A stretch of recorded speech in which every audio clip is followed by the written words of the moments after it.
A transatlantic flight, a seat in business class, paid for and confirmed for Dr. Gabrielle Morgan. It was supposed to be a routine trip to a vital international conference, but when a flight attendant with a chip on her shoulder decided her seat would be better occupied by someone else, the routine flight turned into a public battle of wills. The flight attendant, Rebecca, used every tactic she could think of. Sweet-talking, guilt-tripping, and finally open threats to force this unassuming black woman to move. She thought she held all the power at 35,000 feet. She was wrong because when Dr. Morgan finally reached into her briefcase, she wasn't pulling out a boarding pass. She was pulling out a level of authority that would not only end the argument but would ground the flight attendant's career for good. "Ma'am, I'll need to see your boarding pass again. This doesn't look right." The words came from a gate agent at Washington Dulles International Airport, her eyes narrowing slightly as she studied the business class ticket in her hand. Dr. Gabrielle Morgan maintained her composed expression, having encountered this particular brand of scrutiny countless times before. "The ticket is correct," Gabrielle replied calmly. "Seat 5D, Atlantic Global Flight 847 to Zurich." The agent glanced from the ticket to Gabrielle's face, then back again, before reluctantly nodding and returning the boarding pass. "Enjoy your flight, ma'am."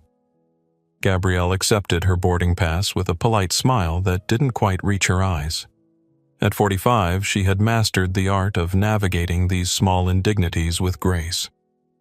As the Director of Airworthiness Standards at the Federal Aviation Administration, she was accustomed to being the only black woman in rooms full of white men, her authority frequently questioned despite her credentials. The terminal buzzed with pre-flight energy. Business travelers tapping urgently on laptops, families corralling excited children, airport staff directing the controlled chaos with practiced efficiency. Gabrielle moved through it all with deliberate calm, her navy pantsuit impeccably tailored, her carry-on roller bag gliding silently beside her. She had selected her seat months ago with careful consideration.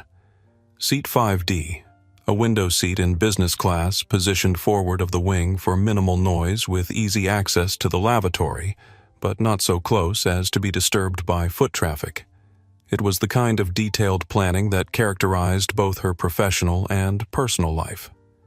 As she waited in the priority boarding line, Gabrielle absently touched the face of her watch, a vintage Breitling Aerospace her father had worn throughout his 30-year career as a Boeing engineer. The scratched face and worn leather strap told the story of a lifetime dedicated to aviation safety. When he'd passed 5 years ago, it had become her most treasured possession, a tangible connection to the man who had first taught her to look up at the sky with wonder and scientific curiosity. Her thoughts drifted to the International Aviation Safety Symposium awaiting her in Zurich. Her keynote speech on next-generation composite materials would be the culmination of years of research, work that would shape aircraft design and safety protocols for decades to come. The presentation was saved on both her tablet and laptop with a third backup on a USB drive. Preparation was not just a habit for Gabrielle, it was a philosophy. The boarding announcement crackled over the loudspeaker, and Gabrielle joined the orderly procession of business-class passengers. As she approached the aircraft, an Airbus A350-1000, her engineer's mind automatically cataloged its features: the distinctive swept winglets, the quiet and efficient Rolls-Royce Trent XWB engines, the carbon fiber reinforced polymer fuselage. This wasn't just transportation to her. It was a marvel of human innovation, a complex system where every component had been tested, verified, and certified, many under her own oversight. Welcome aboard. The flight attendant at the door greeted her with the practiced smile of someone 8 hours into a 12-hour shift. Gabrielle nodded in acknowledgement and entered the cabin, already mentally shifting gears from airport navigation to her pre-flight routine. She had a specific sequence for settling in: stowing her carry-on, organizing her personal items, preparing her workspace. It was this attention to detail, this methodical approach to even the smallest tasks, that had propelled her from a scholarship student at MIT to one of the FAA's most respected directors. "Good afternoon," she said, as she approached her row, nodding to the passenger already seated in the aisle seat. The journey to Zurich was just beginning, but Gabrielle Morgan was, as always, thoroughly prepared for whatever might lie ahead. The business-class cabin of the Airbus A350-1000 welcomed Gabrielle with its muted luxury. Soft, ambient lighting illuminated the spacious pod-style seats, each designed to transform into a fully flat bed for the overnight transatlantic crossing. The air carried that distinctive mixture of scents unique to premium aircraft cabins, the faint smell of jet fuel that always lingered at the boarding door quickly giving way to the clean fragrance of the cabin's air freshener, the leather of the seats, and the subtle aroma of the pre-departure beverage service beginning at the front of the cabin. Gabrielle located 5D and efficiently stowed her carry-on in the overhead compartment, keeping only her slim leather briefcase with her essential items. With practiced movements, she settled into her seat, immediately locating and testing the various controls that would adjust the seat's position throughout the flight.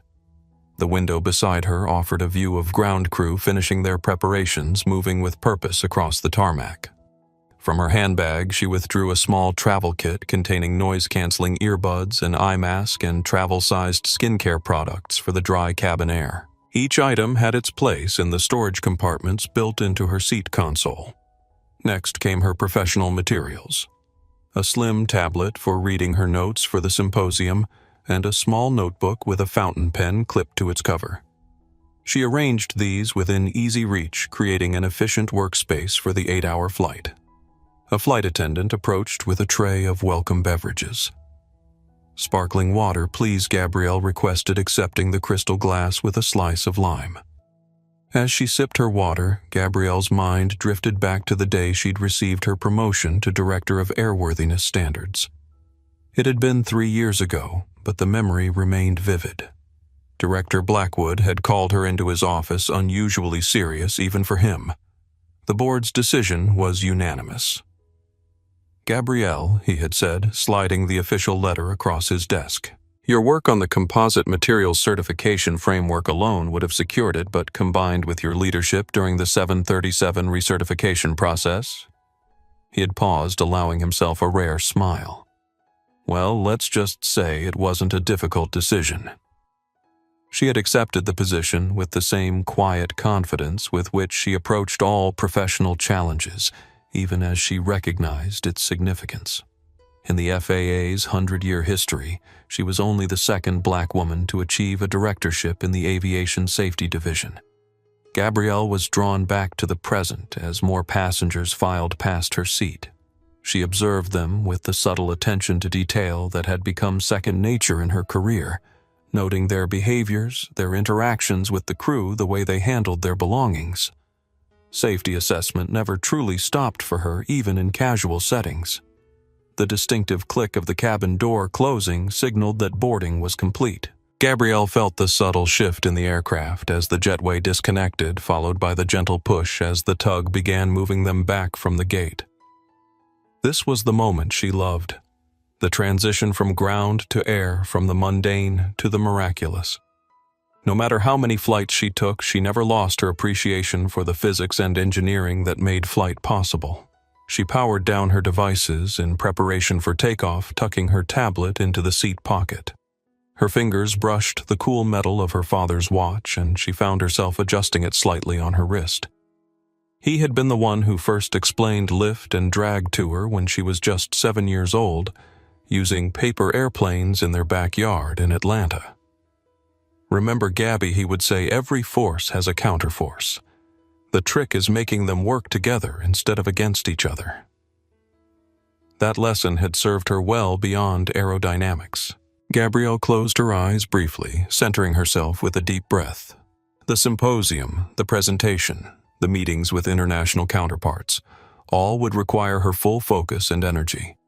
This flight would be her time to prepare mentally, to review her notes one final time, and perhaps even to get some much-needed rest. As the safety demonstration began, Gabrielle followed along out of professional courtesy, though she could have recited every word from memory. The A350's engines began their distinctive spool-up, a sound she could identify blindfolded. The vibrations traveled through the airframe and into her seat, a mechanical pulse that signaled imminent departure. For these precious hours above the Atlantic, she would exist in a state of peaceful transition, between continents, between responsibilities. It was a rare moment of in-between that she had learned to cherish. Or at least that had been her plan. Rebecca Palmer moved through the business class cabin with practiced efficiency, her blonde hair pulled back in a severe bun that accentuated her sharp features. At 52, she carried herself with the rigid posture of someone who had spent decades enforcing the small rules of the sky. Her Atlantic Global uniform, navy blazer with gold accents, matching pencil skirt, and a crimson scarf at her throat, was impeccable, worn like armor rather than attire.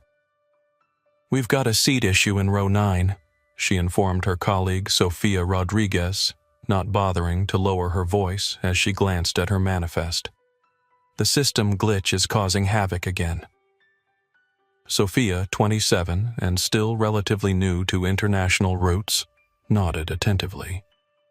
"Do you want me to handle it?" She offered, her warm demeanor a stark contrast to Rebecca's chilly efficiency. "No," Rebecca replied curtly. "I'll take care of it. You finish the welcome drinks." The unspoken hierarchy was clear. Rebecca had 25 years of seniority, and she never let anyone forget it. What Rebecca never mentioned to her colleagues was how different her career path was supposed to have been. The framed commercial pilot's license gathering dust in her apartment was a testament to dreams deferred, dreams that had crashed against the reality of 1990s aviation when female pilots were still rarities, and the expense of flight hours had proven insurmountable on her teacher father's salary. The flight attendant position had been meant to be temporary, a way to stay close to aviation while saving for additional flight training. 25 years later, she was still walking the aisles instead of sitting in the cockpit. Rebecca's attention shifted to row 9, where Thomas and Amanda Whitmore were engaged in an increasingly heated discussion with another passenger. Thomas Whitmore, 58 tall with silver hair and the confident bearing of someone accustomed to obedience, was the chief financial officer of Pinnacle Commercial Properties, a fact he had already mentioned twice during boarding.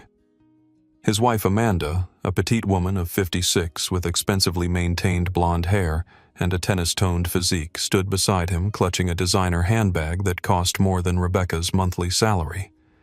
"I specifically booked our seats together," Thomas was saying, his voice carrying that particular tone of wealthy indignation. "This is completely unacceptable."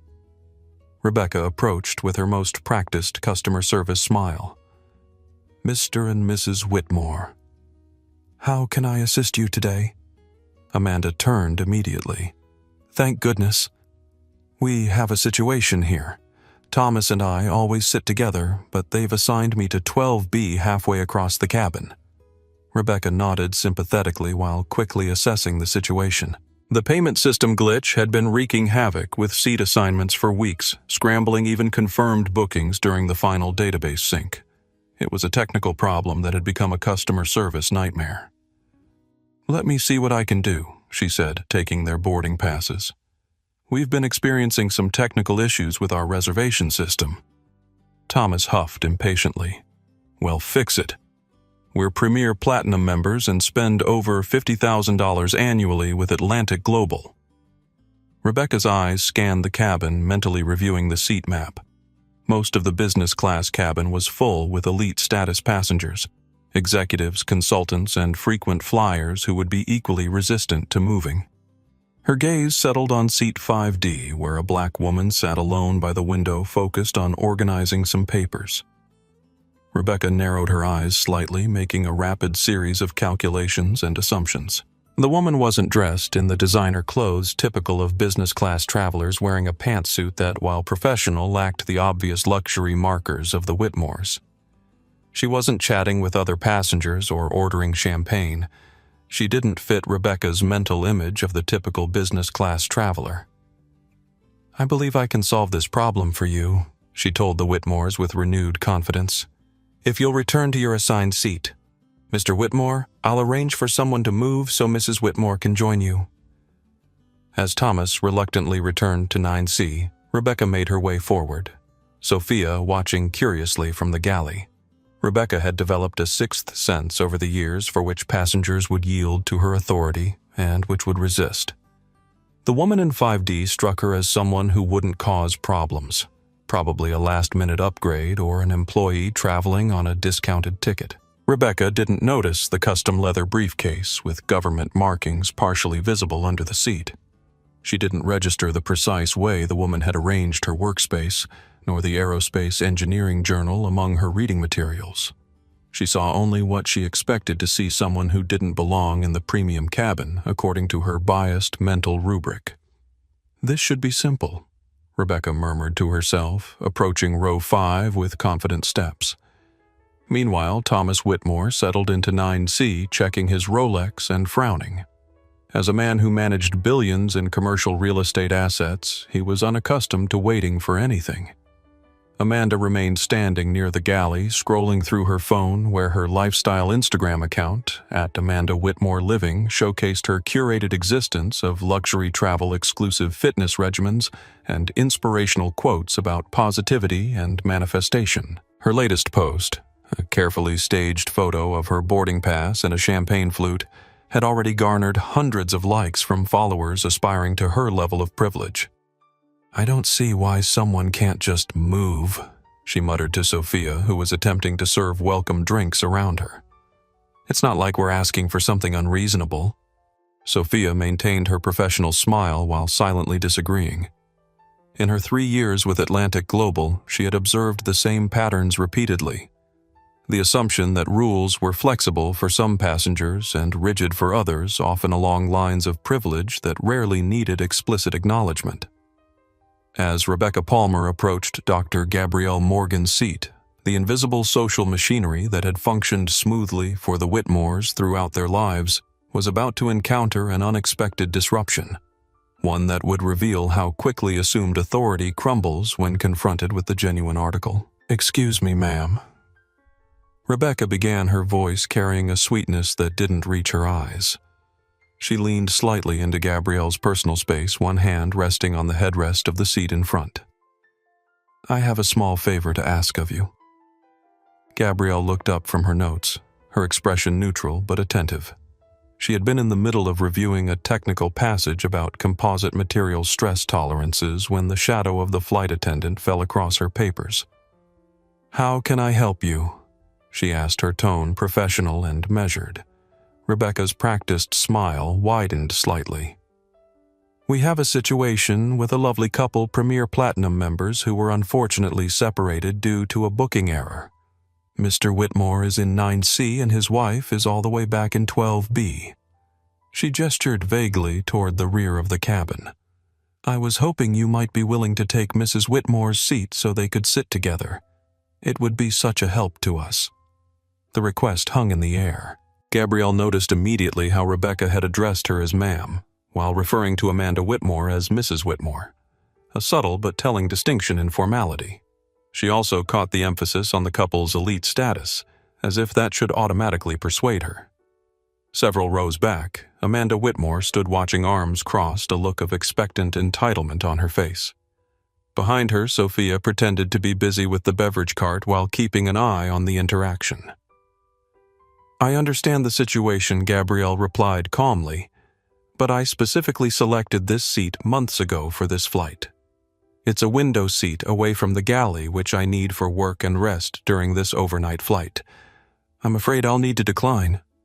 Rebecca's smile faltered for a split second before regaining its fixed position. "Oh, but seat 12B is quite comfortable as well, Mrs. Whitmore is on her way to a second honeymoon in Switzerland, and it would mean so much to them to start their trip together." She lowered her voice to a confidential tone. "Between us, Mr. Whitmore is quite upset about the situation." A middle-aged businessman across the aisle glanced up from his newspaper, then quickly looked away when he caught Gabrielle's eye. A couple seated in row 6 whispered to each other, watching the exchange with uncomfortable curiosity. "I sympathize with their disappointment," Gabrielle said, her voice still even, but that doesn't change my position. I selected and paid for this specific seat for professional reasons. I have a keynote address to finalize during this flight. The answer is no, thank you. Rebecca straightened her demeanor, shifting subtly from faux friendly to authoritative. Ma'am, we at Atlantic Global always try to accommodate our elite passengers. It's just a seat. Surely you can understand. It's not just a seat, Gabrielle interrupted firmly, but without raising her voice. It's the seat I booked, confirmed, and paid for. I understand you're trying to solve a problem, but not at my expense. Thomas Whitmore had been watching from row 9. Now he rose from his seat and approached his imposing height and confident stride, drawing the attention of nearby passengers. Is there a problem here? He asked, addressing Rebecca rather than Gabrielle. His voice carried that particular timbre of a man used to being the most important person in the room. Mr. Whitmore, please return to your seat, Rebecca said, though her tone lacked conviction. I'm handling the situation. Doesn't look like you're handling anything, he replied, turning his attention to Gabrielle. Look, my wife and I always sit together. Always. I don't think it's too much to ask for someone to be accommodating about a simple seat change. Gabrielle felt a familiar tightness in her chest, the same sensation she'd experienced countless times throughout her career when her boundaries were treated as suggestions rather than firm limits. It reminded her of being 16, dressed in her Sunday best, waiting in the lobby of the Marquis Hotel in Atlanta for her parents. The manager had approached her then, too. This area is for guests only, he'd said, not even considering that she belonged there. She hadn't had the authority to challenge him then. She'd been escorted outside to wait on the curb, the humiliation burning in her cheeks as hotel guests watched. That moment had shaped her, hardened something inside her that had never fully softened. Mr. Whitmore, she said, looking him directly in the eye, I understand you're disappointed. However, this is my assigned seat and I've declined the request to move. That should be the end of the discussion. Amanda Whitmore had now joined her husband standing in the aisle with her designer bag clutched to her chest like a shield. This is ridiculous, she said loudly enough for the entire cabin to hear. We're Premier Platinum. We spend thousands with this airline. Sophia moved forward cautiously, sensing the escalating tension. Mr. and Mrs. Whitmore, perhaps we could look for another solution. Maybe another passenger would be willing to swap. Rebecca shot Sophia a warning glance before turning back to Gabrielle. Ma'am, we're simply trying to create a pleasant atmosphere for all our passengers. Your cooperation would be greatly appreciated. The cabin had grown noticeably quieter as more passengers tuned into the unfolding drama. Someone in row 8 had discreetly pointed their phone toward the scene recording the interaction. Gabrielle remained seated, her posture straight, her expression composed. I've given you my answer. I'm not moving from my assigned seat. I suggest you find another solution that doesn't involve displacing me from the seat I specifically selected and paid for. Thomas Whitmore made a sound of disgust. Unbelievable, he muttered loud enough to be heard. Some people are just so selfish. The word hung in the air, selfish. A barbed accusation intended to shame her into compliance. It was a tactic Gabrielle had encountered before, the implication that asserting her own rights somehow made her unreasonable or difficult. Rebecca's face had hardened now, her customer service mask slipping to reveal the frustration beneath. She was unused to having her authority questioned, especially in front of premium passengers like the Whitmores. This was supposed to have been a simple solution to a common problem. Find the passenger with the least power and pressure them to move. She hadn't expected resistance, and she certainly hadn't expected the calm, immovable force that was Dr. Gabrielle Morgan, a woman who had spent her entire career standing firm in rooms where others expected her to bend. Ma'am, Rebecca said, dropping all pretense of warmth from her voice. Perhaps I haven't made myself clear. This is a very full flight, and we need to resolve seating issues before departure. She leaned closer, lowering her voice to a near whisper that nonetheless carried an unmistakable edge. The Whitmores are very valued customers with our airline. I really need you to cooperate here." Gabrielle recognized the shift in tactics immediately. The request had become a demand, the friendly facade giving way to thinly veiled intimidation. She had faced this exact pivot countless times in her career, the moment when a smile transformed into a threat because her boundaries had remained intact against expectations. "I understand perfectly," Gabrielle replied, her voice steady but firm. "And I've given you my answer. I will not be moving from my assigned seat." Rebecca's lips pressed into a thin line as she straightened. "Very well." She turned to the Whitmores with an apologetic smile. "Let me see what other options we might have." But Thomas Whitmore had no intention of retreating quietly. "No, this is absurd," he said, his voice rising. "Why is this so difficult? It's a simple seat change." Several passengers were now openly watching the confrontation. A woman in row 7 caught Gabrielle's eye and gave a small nod of support. Across the aisle, the businessman who had been pretending to read his newspaper had abandoned all pretense and was watching with undisguised interest. In the galley, Sophia spoke quietly into the cabin interphone, her concerned expression suggesting she was updating the flight deck about the situation. As she did, another subtle drama was unfolding outside the aircraft. Through her window, Gabrielle noticed a maintenance crew examining something near the right engine, their movements methodical and unhurried. A minor technical concern being addressed with professional calm, a stark contrast to the manufactured crisis unfolding inside the cabin. "Mr. Whitmore," Rebecca said, trying to regain control of the situation, "please return to your seat for now. I'm sure we can find another solution." "I'm not moving until this is resolved," he insisted, gesturing toward Gabrielle. "I don't understand why some people feel entitled to inconvenience others." The irony of his statement was not lost on Gabrielle, nor on several of the observing passengers. Amanda Whitmore had positioned herself strategically in the aisle, ensuring she was blocking the path of the boarding stragglers still making their way to the back of the plane, creating a physical manifestation of the entitlement her husband was verbally expressing. Gabrielle weighed her options carefully. She could simply give in, move to 12B, surrender her carefully selected seat, and avoid further conflict. It would certainly be easier. The presentation would still get finalized. The symposium would go on. She'd arrive in Zurich perhaps a bit more tired, a bit more frustrated, but largely unaffected in practical terms. But something deeper held her in place. The accumulated weight of 1,000 similar moments when she had been expected to accommodate to make herself smaller to yield space she had rightfully claimed. She thought about the young women she mentored, especially the women of color entering aviation and aerospace fields. What would she tell them to do in this situation? Yield to pressure. Accept the unacceptable. The answer was clear. Rebecca, sensing Gabrielle's continued resistance, decided to escalate further. "Ma'am," she said loudly enough for the surrounding rows to hear, "your refusal to cooperate is creating a disturbance. We need all passengers to comply with crew member instructions." This strategic reframing, transforming a passenger defending her assigned seat into someone creating a disturbance, was calculated to shift cabin sentiment against Gabrielle. It was a tactic Gabrielle had seen before, the subtle deployment of language to recast assertion as aggression, particularly when coming from a black woman. "I am not creating a disturbance," Gabrielle responded, her voice clear and measured. "I am sitting quietly in my assigned seat.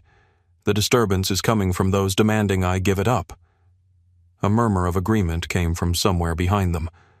Rebecca turned sharply, unable to identify which passenger had voiced support for Gabrielle. At that moment, the cabin door closed with a distinctive thunk, and the captain's voice came over the PA system. "Cabin crew, prepare for departure." This standard announcement seemed to galvanize Rebecca, who now faced the time pressure of completing the pre-departure checklist. Her face flushed with a mixture of frustration and embarrassment as she realized the situation was slipping from her control. "This isn't over," she said to Gabrielle, her professional mask slipping further. "We'll address this once we're airborne." As Rebecca moved away to attend to her required duties, Thomas Whitmore remained standing, looming over Gabrielle's seat. "You know," he said, lowering his voice to what he likely thought was a conspiratorial tone, "some people should just be grateful they're up here in business class at all." The implication was unmistakable, and it landed exactly as intended. A reminder that in his worldview, Gabrielle was an interloper in a space where she didn't belong. Gabrielle met his gaze directly. "Mr. Whitmore, I belong in this seat because I booked it and paid for it just like everyone else here. Your insinuation is both incorrect and inappropriate." Her calm response seemed to fluster him momentarily. He wasn't accustomed to direct confrontation, particularly from those he considered beneath his social station. Whatever he muttered before finally returning to his seat, where he immediately began complaining loudly to the passenger beside him. Sophia appeared at Gabrielle's side, discreetly placing a fresh glass of sparkling water on her console. "I apologize for the disturbance," she said quietly. "Can I get you anything else before takeoff?"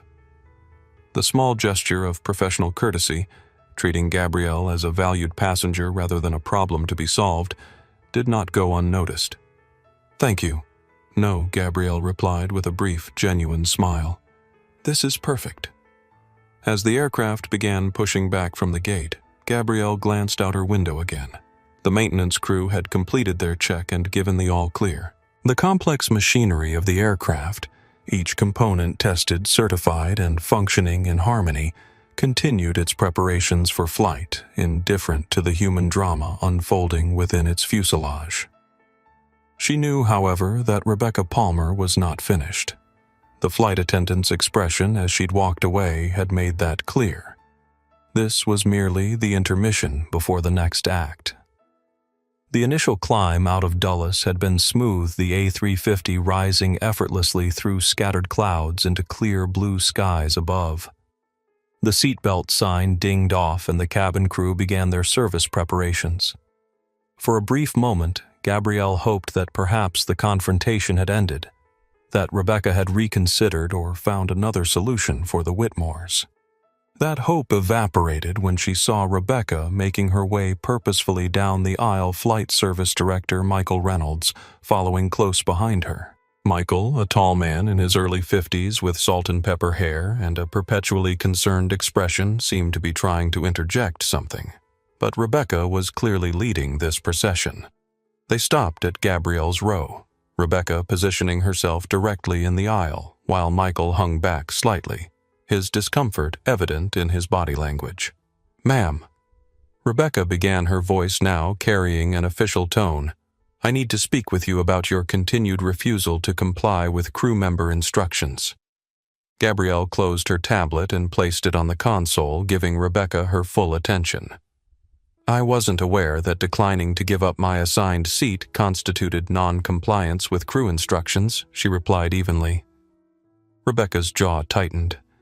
"As I explained earlier, we have elite passengers who need to be seated together. Your refusal is making it difficult for us to accommodate them." Michael Reynolds cleared his throat. "Rebecca, perhaps we should—" "I have this under control, Michael," she interrupted sharply before turning back to Gabrielle. "Ma'am, perhaps you don't understand. Title 14 of the Code of Federal Regulations requires passengers to comply with crew member instructions. Your continued refusal could be considered interference with a crew member performing their duties. The invocation of federal regulations, delivered with authoritative confidence but factual inaccuracy, was the tipping point." Rebecca was now deliberately misrepresenting aviation law to intimidate a passenger into yielding her rightfully assigned seat. Across the aisle, the businessman who had been watching the situation unfold set aside his newspaper completely, no longer pretending disinterest. Behind Rebecca, Sophia had appeared with the beverage cart, but stopped at a distance, her expression a mixture of dismay and fascination. "Are you threatening to have me removed from this flight for declining to give up my assigned seat?" Gabrielle asked, her voice calm, but carrying an unmistakable edge of steel. "I'm informing you of the potential consequences of your actions," Rebecca replied, doubling down. If you continue to be disruptive and non-compliant, yes, we could arrange for authorities to meet the aircraft upon landing in Zurich. Thomas Whitmore, who had been watching eagerly from his seat in row 9, chose this moment to interject again. "Just move her," he called out. "We've wasted enough time on this nonsense." The cabin had gone completely silent now. Even the ambient conversations had ceased as passengers tuned into the confrontation. Someone in row 8 was openly recording with their phone. The air felt charged with tension, everyone waiting to see what would happen next. Gabrielle found herself at a crossroads. She had defended her position firmly but professionally thus far. She could continue this approach, perhaps eventually requesting to speak with the captain. She could reluctantly surrender her seat to avoid further conflict. Or she could reveal her professional identity and authority, a card she rarely played in personal situations, preferring to be treated as any other passenger would be. But this had crossed a line. Rebecca was now falsely citing federal regulations, Gabrielle's area of expertise, to bully her into compliance. The misrepresentation of aviation law wasn't just personally offensive, it was professionally concerning. A memory surfaced from early in her career, her mentor at the FAA, Dr. Eleanor Phillips, addressing a room full of new engineers. The regulations aren't bureaucratic obstacles, she had said. They're written in blood. Every line exists because someone somewhere paid the ultimate price for its absence. Respect them. Defend them. Never misuse them. Rebecca had chosen to weaponize those sacred regulations for something as trivial as a seating preference. "This is your final opportunity to cooperate," Rebecca stated, her tone now openly threatening. "What's your decision?" Gabrielle took a deep breath and made her choice. She reached down and retrieved her briefcase from beneath the seat in front of her, placing it on her lap. The leather was worn at the corners from years of use, the brass clasps dulled with age. It had accompanied her to certification meetings, accident investigations, and international conferences, a constant companion throughout her career at the FAA. "Before I answer," Gabrielle said, her voice dropping to a register of quiet authority that immediately commanded attention. "I'd like you to clarify something for me, Rebecca." She emphasized the flight attendant's name, having noted it on her name tag earlier. "You cited Title 14 of the Code of Federal Regulations. Could you specify which part and section you're referring to that requires me to surrender my assigned seat to another passenger?" Rebecca blinked momentarily, thrown by the precise nature of the question. "It's the part about complying with crew member instructions," she stammered, the certainty in her voice wavering.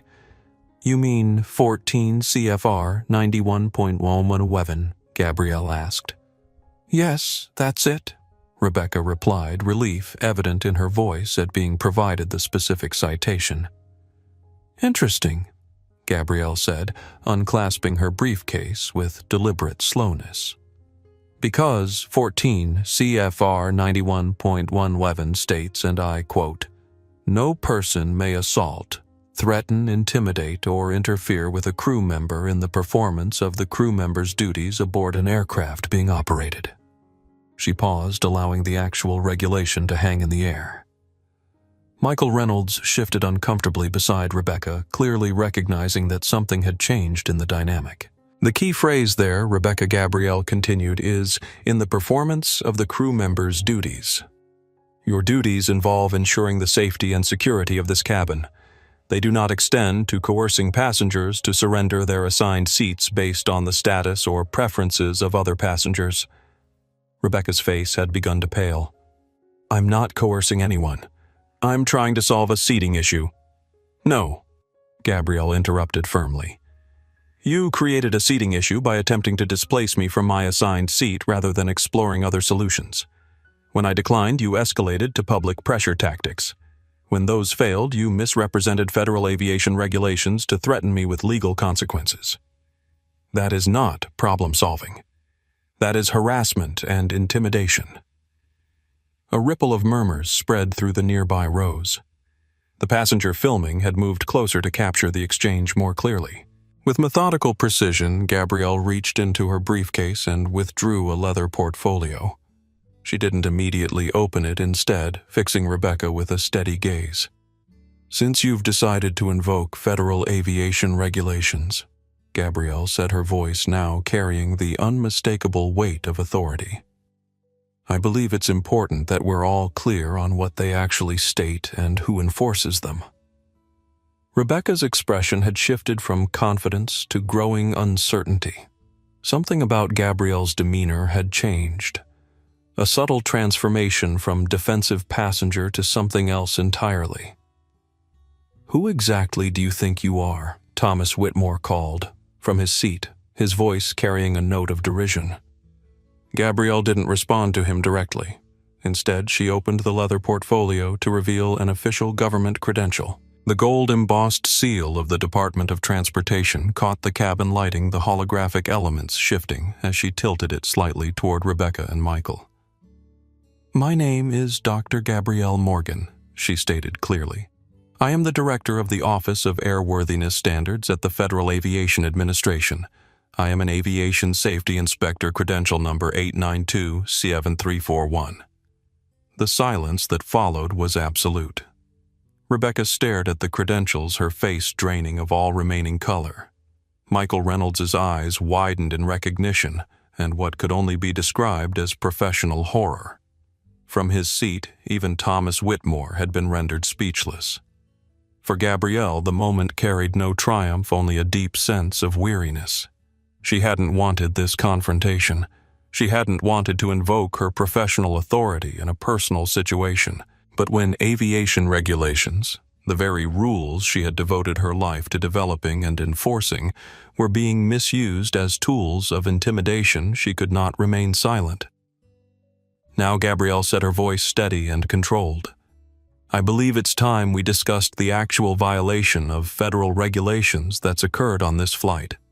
The government credential lay open in Gabrielle's hands, commanding the complete attention of everyone within view.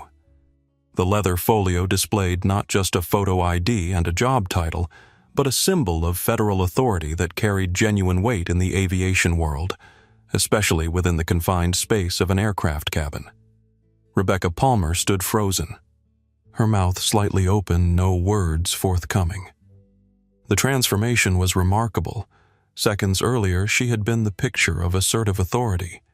Now she appeared physically diminished, as if the cabin pressure had suddenly changed around her alone. Beside her, Michael Reynolds had gone equally still, though his expression conveyed a different emotion, the dawning recognition of a professional catastrophe unfolding in real time. Gabrielle allowed a moment for the reality to sink in before continuing. "Rebecca," she said, her voice calm but carrying easily through the silent cabin, "you cited federal regulations as the basis for your threat. I'd like you to be more specific. Which regulation exactly would I be violating by occupying the seat that I legally purchased?" The question hung in the air. Rebecca's eyes darted from the credential to Gabrielle's face, then to Michael silently pleading for assistance. When none came, she stammered, "It's failure to comply with crew member instructions." "That's correct," Gabrielle acknowledged with a slight nod. 14 CFR 121.5580 states that no person may interfere with a crew member in the performance of their duties. However, that regulation pertains to safety-related instructions, not preferential seating arrangements. She turned the credential slightly, ensuring the holographic DOT seal caught the light. "The regulations you've invoked are designed to ensure cabin safety and security. They exist to protect passengers and crew during emergencies, to prevent genuine disruptions, and to maintain the integrity of flight operations. They are not tools to be used for customer service disputes or to pressure passengers into surrendering their assigned seats." The businessman across the aisle had abandoned all pretense of disinterest, watching the exchange with undisguised fascination. Behind Rebecca, Sophia had moved closer, her eyes wide as she observed the dramatic reversal of fortune. I was just trying to resolve a seating issue," Rebecca managed her voice barely above a whisper. "No," Gabrielle countered firmly. "You created a situation." You selected me as the passenger most likely to yield to pressure. When I declined, you escalated to public intimidation. When that failed, you misrepresented federal aviation regulations to threaten me with legal consequences. She closed the credential folio deliberately, but kept it visible on her tray table. That misrepresentation is actually the more serious issue here. As an FAA official, I cannot ignore the deliberate misuse of regulations as a coercion tactic. From several rows back, Thomas Whitmore had recovered enough to attempt reasserting himself into the conversation. "This is ridiculous," he called out, though his voice lacked its previous confidence. "All this over a simple seat change." Gabrielle didn't acknowledge him, directly maintaining her focus on Rebecca and Michael. "Mr. Reynolds," she said, addressing the flight service director, "I assume you're familiar with Atlantic Global's policies regarding crew conduct and passenger rights." Michael nodded stiffly, finding his voice at last. "Yes, ma'am, I am." "Then you understand the seriousness of what's occurred here." "I do," he confirmed, then turned to Rebecca. "Rebecca, I think we need to step back to the galley and discuss this situation privately." But Rebecca seemed unable to move, her professional composure shattered by the revelation. The cabin remained eerily silent, passengers barely breathing as they watched the scene unfold. The passenger who had been filming, a young tech entrepreneur named Kevin Townsend, had captured the entire exchange. His phone remained raised, documenting the moment when assumed authority collided with the genuine article. Rebecca Gabrielle said, her tone softening slightly. "I understand you were trying to solve a problem, but the method you chose was inappropriate and potentially violated the rights of a passenger. That is not a minor issue, especially when federal regulations are misrepresented." Something in Rebecca's expression shifted, a flicker of defiance returning as she grasped for her crumbling authority. "I was acting in the best interests of all passengers," she insisted. "The Whitmores are premier platinum members. They expect certain accommodations." "Status does not override assigned seating," Gabrielle replied simply. "And it certainly doesn't justify threatening a passenger with regulatory action for declining to move." From the forward galley, a new figure appeared. Captain James Wilson, alerted by Sophia's earlier call to the flight deck.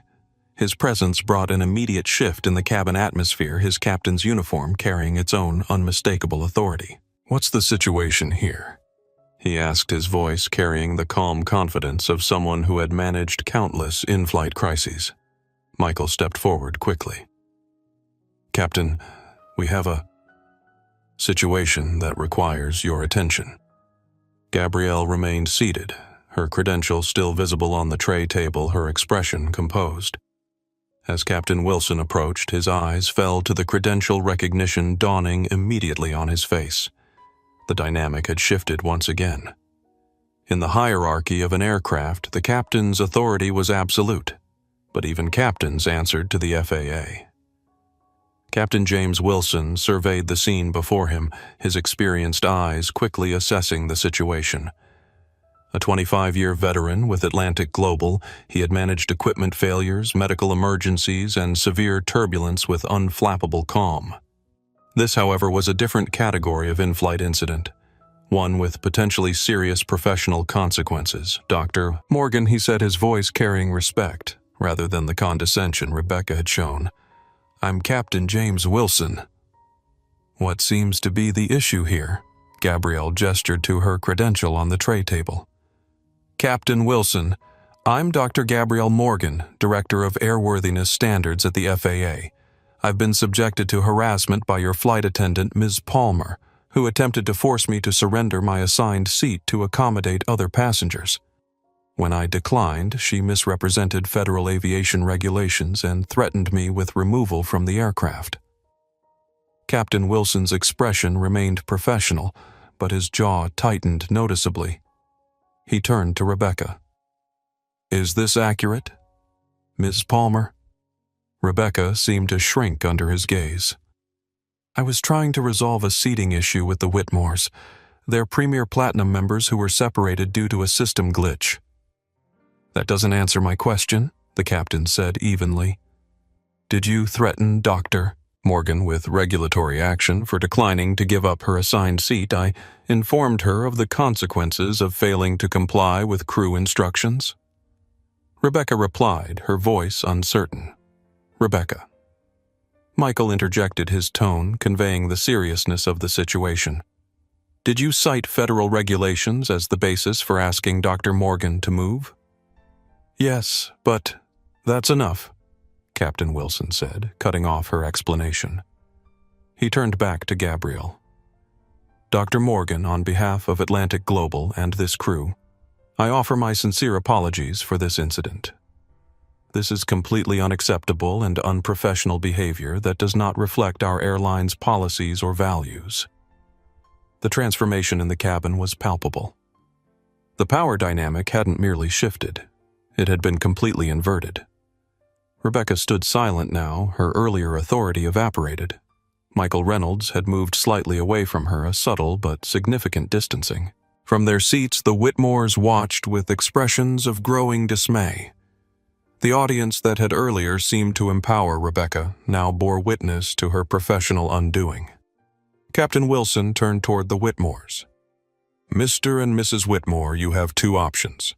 You may remain in your assigned seats for this flight, or we can arrange alternative transportation for you on a later service. There will be no further discussion about changing Dr. Morgan's seat assignment.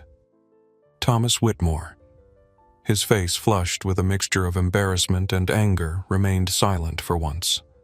Amanda clutched her designer handbag tighter, her Instagram-ready smile nowhere to be seen.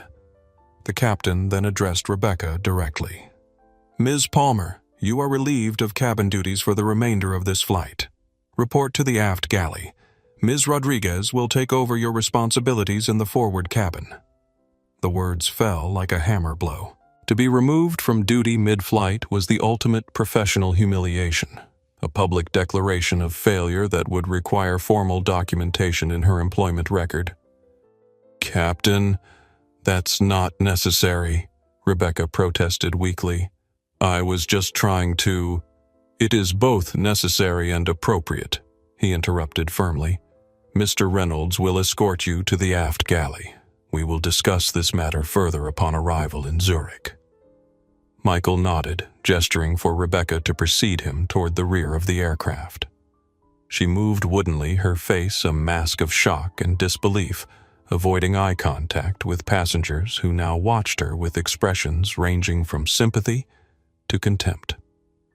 As Rebecca disappeared toward the rear, Captain Wilson turned back to Gabrielle. Again, Dr. Morgan, my sincere apologies. Is there anything we can do to make the remainder of your flight more comfortable? Thank you, Captain, but no, Gabrielle replied. I appreciate your professionalism in handling the situation. Captain Wilson nodded respectfully. If you need anything at all during the flight, please ask for me directly. He glanced around at the other passengers, many of whom were still watching intently. Ladies and gentlemen, we apologize for any disturbance. We'll be continuing our service shortly and expect a smooth flight to Zurich. With that, he returned to the flight deck, leaving a transformed cabin in his wake. Sophia quickly moved to resume the interrupted beverage service, her manner professional, but with a new undertone of deference when she reached Gabrielle's seat. The Whitmores had retreated into stony silence, Thomas staring fixedly out his window while Amanda busied herself with her phone, though her social media accounts would remain conspicuously silent about this particular travel experience. Across the aisle, the businessman who had witnessed the entire exchange caught Gabrielle's eye and gave her a small nod of respect. Several other passengers did the same silent acknowledgments of what they had just witnessed. Kevin Townsend, who had been recording, finally lowered his phone. He hesitated, then approached Gabrielle's seat. "Excuse me," he said quietly. "I just wanted to say, that was incredible. The way you stood your ground. It was like watching justice in real time." Gabrielle offered a tired smile. "Thank you. Though I would have preferred a less eventful flight. "Would you mind if I asked what you do at the FAA?" Kevin inquired. "I mean, besides putting entitled flight attendants in their place." "I oversee certification standards for aircraft structures and materials," she replied simply. "Ensuring that every component meets safety requirements before it ever leaves the ground." Kevin nodded appreciatively. "So you literally make sure planes stay in the air. That's actually amazing." With that, he returned to his seat, leaving Gabrielle to finally settle back into the quiet she had sought from the beginning. The confrontation was over, but the ripple effects were just beginning. For Rebecca Palmer, for Atlantic Global, and for an aviation culture where such incidents occurred far too frequently. Gabrielle reopened her tablet, returning to her presentation notes. The symposium in Zurich still awaited, and she had work to complete. But as she reviewed her materials on composite material safety factors, she couldn't help but reflect on a different kind of structural integrity. The kind that allows a person to stand firm when pressured to yield space they have rightfully claimed. The remaining 7 hours of Atlantic Global Flight 847 proceeded with a markedly different atmosphere than its tumultuous beginning. The business class cabin, typically characterized by quiet efficiency, now operated with an almost exaggerated attentiveness. Sofia Rodriguez had assumed Rebecca's duties, moving through the cabin with a warm professionalism that stood in stark contrast to her predecessor's approach. Gabrielle settled back into her work rhythm, using the time to refine key points in her symposium presentation. The controversy had consumed valuable preparation time, but she compartmentalized it with the same disciplined focus she applied to complex certification challenges. The aircraft engines hummed steadily outside her window, a constant reminder of the engineering precision she had dedicated her career to upholding. Midway through the flight, as most passengers dozed under dimmed cabin lighting, Michael Reynolds approached her seat. His manner was subdued, professional contrition evident in every movement. "Dr. Morgan," he began quietly, "I wanted to personally apologize again for what occurred earlier. It was completely unacceptable." Gabrielle set aside her tablet. "Thank you, Mr. Reynolds. I appreciate that. He hesitated, then continued with the careful phrasing of someone navigating professional quicksand. "If you don't mind my asking, will this incident result in an official FAA report?" The question revealed his real concern, not just the personal apology, but the potential regulatory consequences for the airline. "It already has," Gabrielle replied candidly. When federal aviation regulations are misrepresented to passengers as a coercion tactic, that becomes an official concern. However, she added, noting his expression, "My report will focus on the specific incident and the need for corrective action in crew training protocols. This isn't about punitive measures against Atlantic Global as a whole." Michael nodded relief, mingling with continued concern. "We take crew conduct very seriously. This is not how we train our teams to handle seating issues." "And yet it happened," Gabrielle observed, "which suggests there may be informal practices that deviate from official training." Her words struck a nerve. Michael glanced away briefly, then nodded. "You're right. There are unwritten approaches to problem solving that develop over time. This has been a wake-up call." A passenger in a nearby seat stirred slightly, and Michael lowered his voice further. "Captain Wilson asked me to inform you that he's documenting the entire incident in his flight report and will be submitting it to our Chief of Operations before we even land in Zurich." "Good," Gabrielle said simply. "Transparency is essential in addressing these issues." As Michael returned to his duties, Gabrielle reflected on the broader implications of what had occurred. This wasn't just about one flight attendant's misconduct or her own personal experience. It represented a pattern she had observed throughout the aviation industry, the way certain passengers were deemed more valuable than others, how assumptions about who belonged in premium cabins influenced crew behavior, and how authority could be misused when unchecked.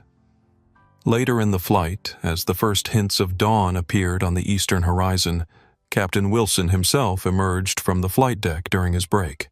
He made a point of stopping at Gabrielle's seat.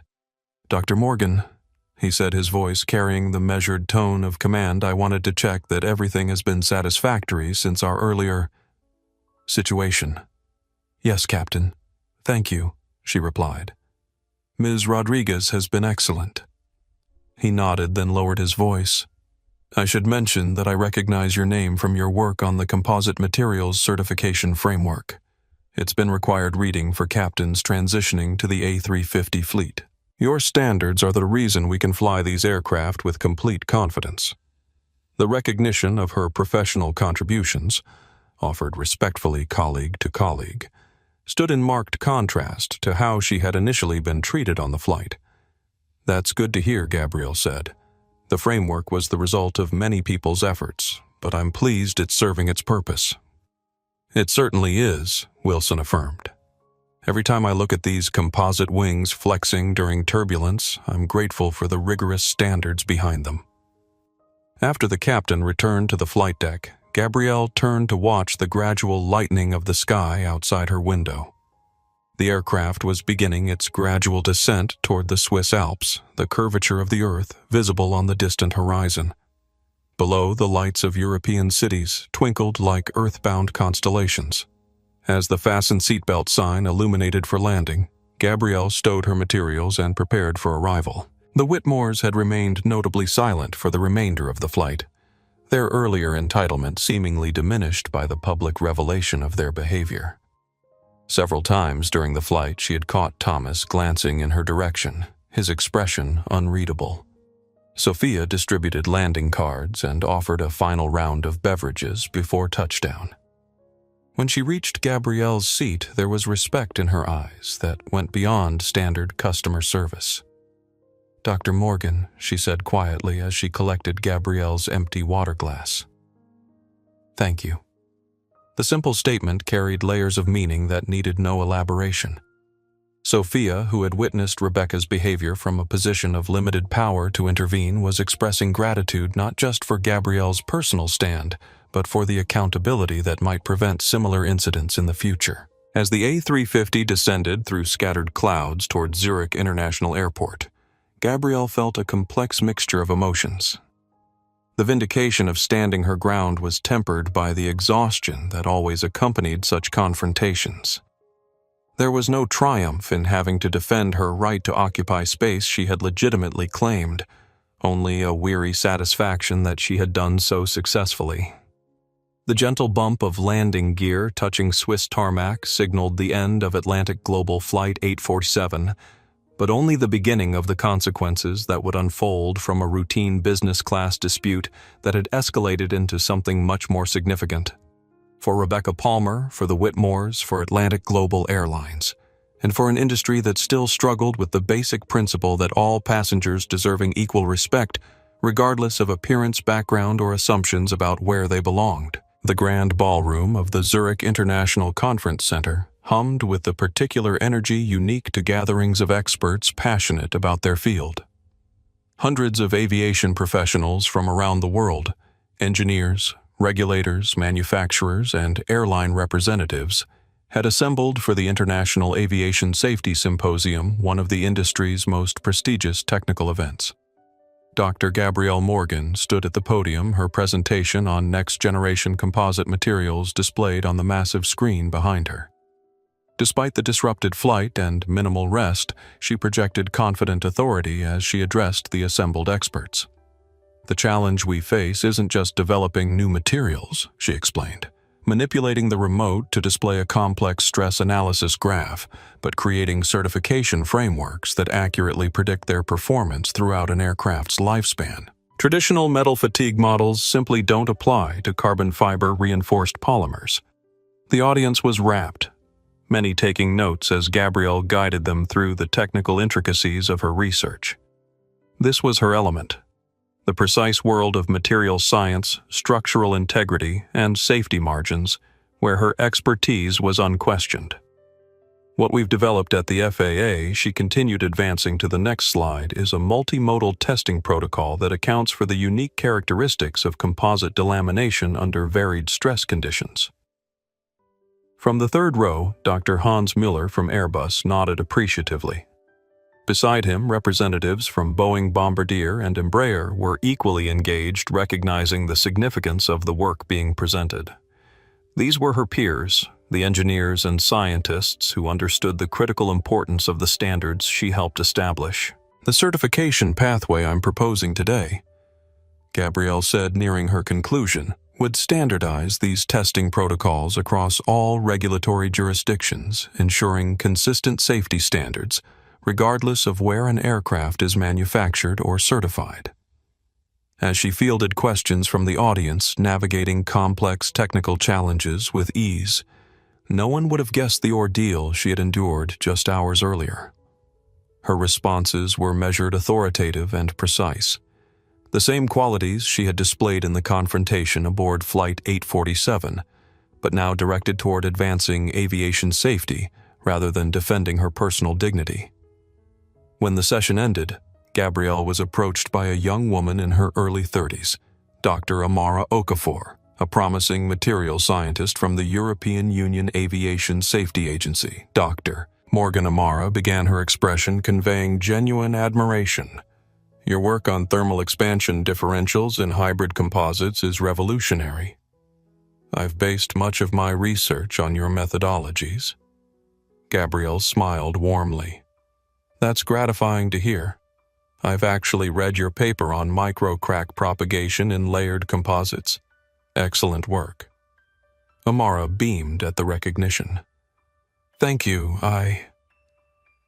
Well, as one of the few black women in my department, your career has been something of a blueprint for me.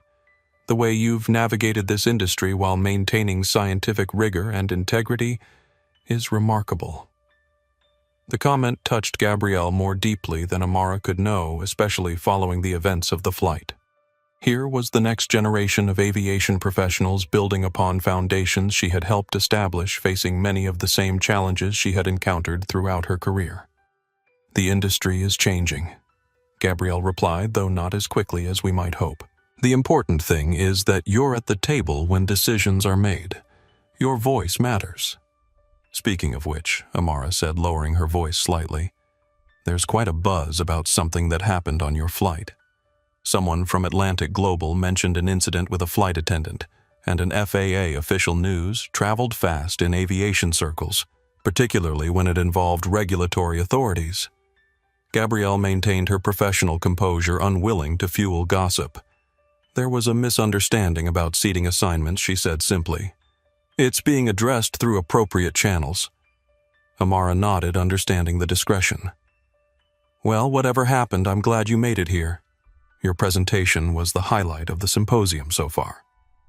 As they parted ways, Gabrielle checked her phone and found several messages from Director William Blackwood at FAA headquarters, requesting an update on the incident. She also noticed an email from Atlantic Global's Executive Vice President of Operations, someone she had met at industry events, expressing deep concern about what had transpired on Flight 847.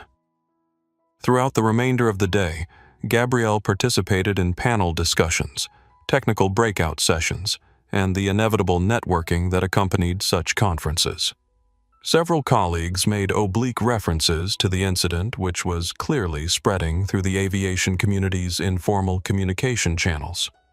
During an afternoon coffee break, she encountered Captain James Wilson in the conference center lobby.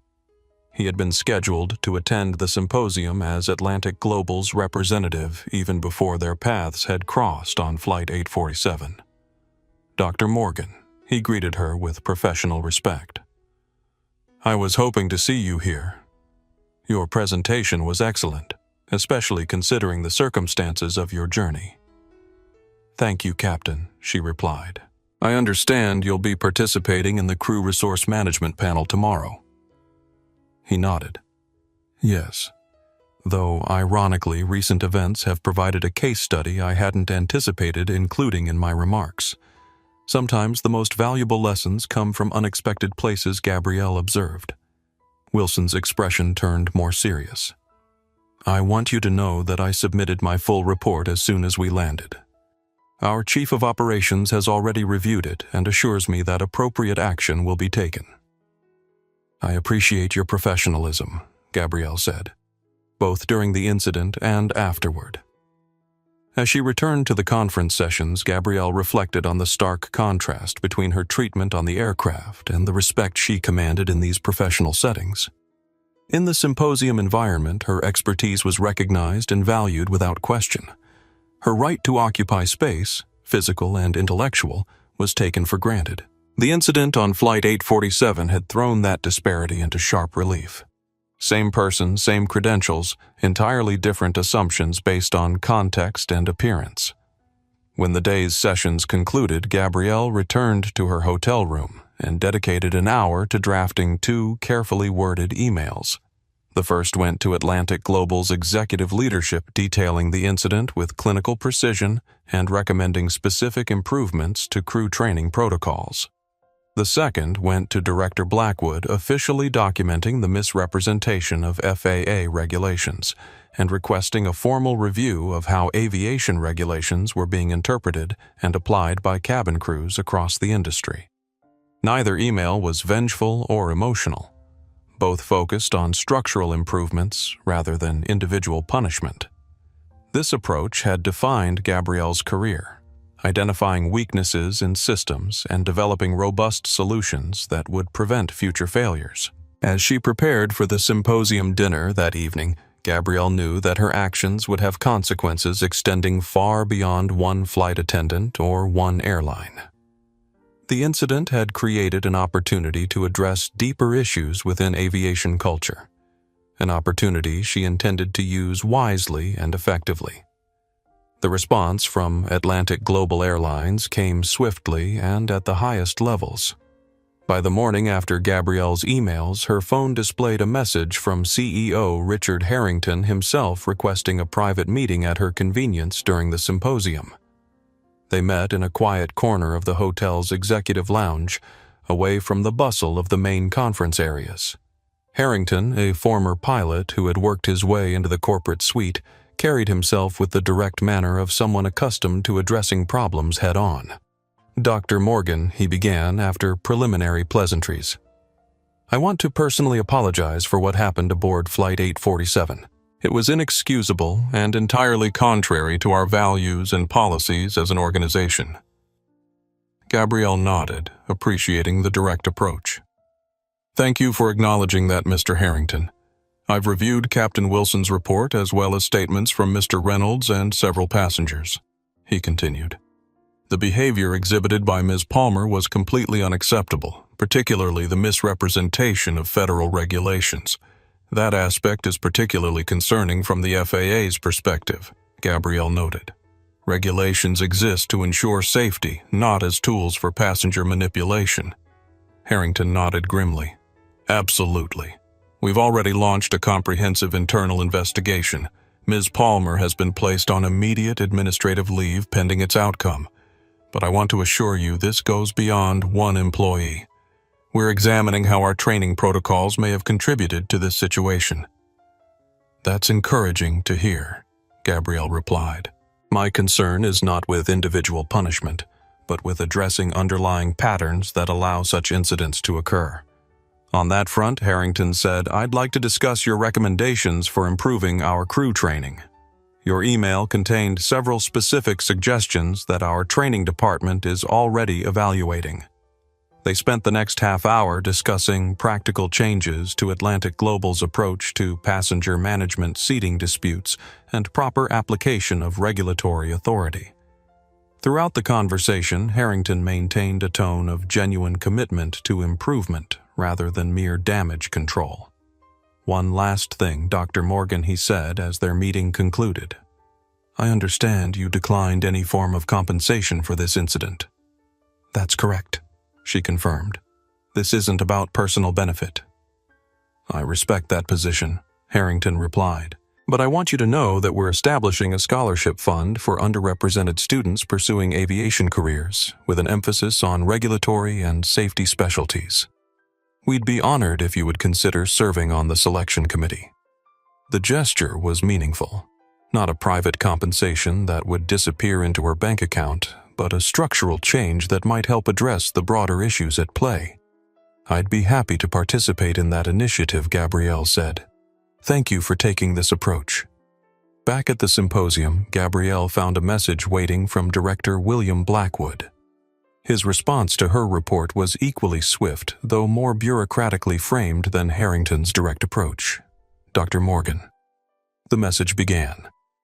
I've initiated a formal inquiry based on your report regarding the misrepresentation of regulations aboard Atlantic Global 847. Investigator Alejandro Ramirez from our Compliance Division has been assigned to the case and will be contacting you for a detailed statement. The message continued with appropriate expressions of concern and support, concluding with a personal note. Off the record, Gabrielle, well done. Standing your ground was not just the right thing for you personally, but a service to our entire regulatory framework. Let me know if you need anything from my office. By that afternoon, Gabrielle had received an email from Investigator Ramirez requesting a time to take her formal statement. They arranged to meet the following day between symposium sessions. Alejandro Ramirez proved to be methodical and thorough, his investigative approach reflecting his background as both a former commercial pilot and an attorney specializing in aviation law. In a quiet meeting room at the conference center, he recorded Gabrielle's account of the incident, occasionally stopping to ask clarifying questions. When Ms. Palmer specifically cited federal regulations, he asked at one point, "Do you recall her exact wording?" Gabrielle provided the details with precision, her memory for technical accuracy serving her well in this context. Ramirez nodded as he took notes, his expression giving nothing away. Based on your professional experience, he continued, would you characterize this as an isolated misunderstanding of regulations? Or does it suggest a pattern of misuse? I believe it indicates a broader pattern, Gabrielle replied carefully. The confidence with which she invoked regulations suggests this was not her first time using them in this manner. Additionally, her senior position implies that such tactics may be informally modeled for junior crew members. Ramirez nodded thoughtfully. That aligns with preliminary findings from our broader inquiry. We've initiated a cross-carrier review of similar incidents to determine if this represents an industry-wide issue, rather than an isolated occurrence. The implication was significant. What had begun as a single confrontation on one flight was expanding into a regulatory examination that could potentially affect training protocols across multiple airlines. As the interview concluded, Ramirez closed his notebook and spoke more informally. Dr. Morgan, I've been with the FAA for 15 years, and I've seen how regulations can be misinterpreted both accidentally and deliberately. What happened on your flight crosses an important line. Using safety regulations as leverage in customer service disputes undermines the very foundation of our regulatory authority. I couldn't agree more, Gabrielle said. That's precisely why I felt compelled to report it formally rather than simply letting it go as an unpleasant personal experience. Ramirez nodded. Well, your report has certainly set things in motion. Atlantic Global is conducting their internal investigation, but our inquiry will look at the broader implications across the industry. We'll be reviewing crew training materials from major carriers to assess how regulations are being presented to flight crews. After Ramirez departed, Gabrielle returned to the symposium's technical sessions, her mind shifting back to composite material stress tolerances and certification frameworks. Yet throughout the day, she received periodic updates that indicated the expanding ripple effects of the incident. An email from Sofia Rodriguez confirmed that she had provided her statement to both Atlantic Global's internal investigation and the FAA inquiry, detailing not only the specific incident but other concerning behaviors she had observed from Rebecca Palmer over their time working together. Meanwhile, Atlantic Global's public relations department was grappling with a growing situation on social media. Kevin Townsend, the passenger who had recorded part of the confrontation, had posted a carefully edited version that showed Rebecca's threatening behavior while respecting Gabrielle's privacy. The video was gaining traction online with the hashtag #RespectInFlight beginning to trend on several platforms. By evening, what had begun as a personal stand for dignity and respect had transformed into a multifaceted examination of power authority and accountability within the aviation industry. The professional consequences were extending far beyond what anyone might have anticipated when Rebecca Palmer first approached Seat 5D with her unreasonable demand, and the investigations were just beginning. Alejandro Ramirez sat in his temporary office at the FAA's European Liaison headquarters in Frankfurt, surrounded by stacks of documents. What had begun as an investigation into a single incident had expanded into something far more comprehensive as patterns began to emerge. "It's worse than we thought," he told his colleague via secure video conference. The initial review of crew training materials shows significant inconsistencies in how federal regulations are presented to flight attendants across multiple carriers. On his desk lay Rebecca Palmer's personnel file obtained through formal channels from Atlantic Global. The thick folder contained 25 years of performance reviews, training certifications, and incident reports. Most striking was what it didn't contain: any record of disciplinary action despite multiple passenger complaints documented over the years. Ramirez had been methodically cross-referencing Palmer's flight schedules against her training records when he noticed a discrepancy that couldn't be explained by simple administrative error. On at least 4 occasions over the past 3 years, Palmer's records indicated she had attended mandatory recurrent training sessions on dates when flight logs showed her working international routes. This discovery had prompted a deeper examination of Atlantic Global's certification previous complaints involving similar behavior, selective enforcement of policies based on perceived passenger status, intimidation tactics, and misrepresentation of airline authority.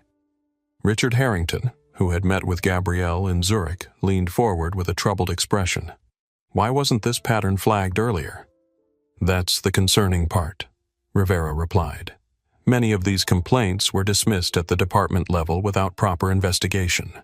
There appears to be an informal practice of protecting senior crew members, particularly those with Palmer's tenure." The revelation prompted a widening of the investigation to examine how passenger complaints were processed throughout the Atlantic Global system, uncovering a troubling tendency to dismiss certain categories of complaints, particularly those from passengers of color, women traveling alone, and younger travelers. Sofia Rodriguez had provided crucial testimony to both investigations, describing a culture where senior flight attendants like Rebecca Palmer informally trained newer crew members to identify problem passengers based on dubious criteria, including appearance, manner of dress, and racial markers disguised as behavioral indicators. She would tell us which passengers were likely to cause trouble, Sofia had stated in her formal deposition. There was a clear pattern to who got flagged: mostly people of color, especially women traveling alone in premium cabins. We were taught to scrutinize their tickets more closely and to be extra vigilant about their compliance with policies. The FAA investigation took a critical turn when Ramirez discovered that Palmer's falsified training records included required sessions on non-discrimination policies and proper application of federal regulations, the very areas where her conduct had been most problematic. "This isn't just about missing training," Ramirez explained to his supervisor during their secure briefing. "She specifically circumvented the training designed to prevent exactly the kind of behavior she exhibited on Flight 847. The evidence was damning. Palmer had somehow managed to have training records signed off without attending the sessions, a breach of both airline policy and federal requirements for flight attendant certification. More troubling was the discovery that she wasn't alone. The investigation identified at least 7 other senior flight attendants with similar irregularities in their training records. "We need to expand the scope," Ramirez's supervisor instructed. "This suggests a failure in Atlantic Global's verification processes that could have broader safety implications." The investigation now progressed along parallel tracks: Atlantic Global's internal review of Palmer's conduct and the broader cultural issues it reflected, and the FAA's examination of regulatory compliance and training certification across multiple airlines. Meanwhile, the social media attention surrounding the incident continued to grow. Kevin Townsend's video had gone viral with over 3 million views across platforms. The hashtag #RespectInFlight had become a gathering point for passengers sharing similar experiences of mistreatment and discrimination aboard commercial flights. Thomas Whitmore, whose entitled behavior had contributed significantly to the confrontation, found himself facing unexpected consequences of his own. The viral video had clearly captured his dismissive comments and aggressive manner. Within days, his company, Pinnacle Commercial Properties, had been identified by internet sleuths, and their corporate social media accounts were flooded with comments referencing the incident. Pinnacle's CEO, Victoria Lawson, was forwarded the video by multiple employees who recognized Whitmore. After viewing it herself, she called an emergency meeting with her executive team and the company's communications director. "This directly contradicts our public commitment to diversity and inclusion," Lawson stated firmly. "Thomas is representing our company when he travels for business, and this behavior is unacceptable." By the following week, Pinnacle had placed Whitmore on administrative leave, pending an internal review of the incident and its alignment with the company's code of conduct. His wife Amanda found her carefully curated social media presence similarly affected. Her Instagram posts suddenly filled with comments referencing the flight incident, and several wellness brands that had sponsored her content quietly removed their partnerships from their marketing materials. Atlantic Global's internal investigation reached its conclusion first. In a closed-door meeting at corporate headquarters, Rebecca Palmer faced the airline's disciplinary committee. The evidence presented included not only her conduct on Flight 847, but the pattern of similar behavior documented over years, along with the falsified training records. Palmer attempted to defend herself, arguing that she had been trying to solve a customer service problem using methods that had been informally accepted throughout her career. "Everyone does this," she insisted. "We're trained to prioritize our premium passengers.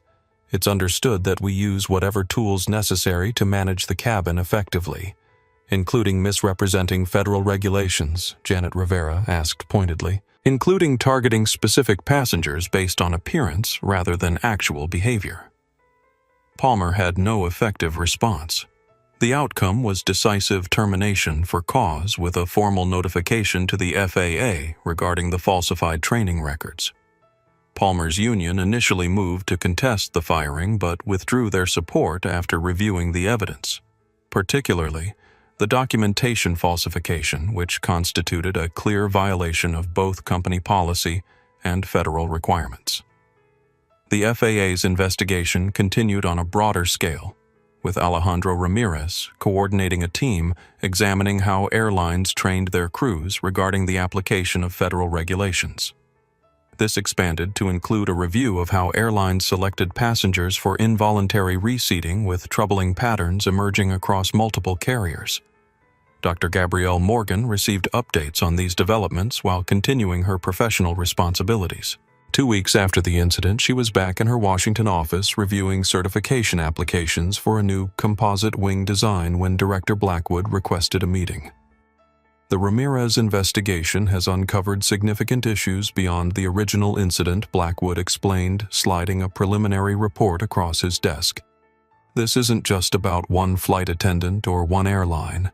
It's revealing industry-wide problems in how regulations are interpreted and applied by cabin crews." Gabrielle reviewed the summary findings with professional concern. "This confirms what many of us have suspected for years, that there's an informal culture allowing selective enforcement based on perceived passenger value." "Exactly," Blackwood agreed. "And we need to address it at a regulatory level, not just through individual disciplinary actions. I'd like you to lead a task force developing new guidance on the proper application of passenger compliance regulations." The assignment extended beyond Gabrielle's usual technical focus, but the connection was clear. The integrity of regulatory systems, whether applied to aircraft materials or passenger treatment, required the same commitment to consistent standards and evidence-based decision-making. "I'll do it," she said. "But this will require cooperation from the airlines. They need to see this as an opportunity for improvement, not just regulatory enforcement. Richard Harrington at Atlantic Global has already indicated their willingness to serve as a test case for new protocols. Blackwood replied. Their internal investigation has been remarkably thorough and transparent.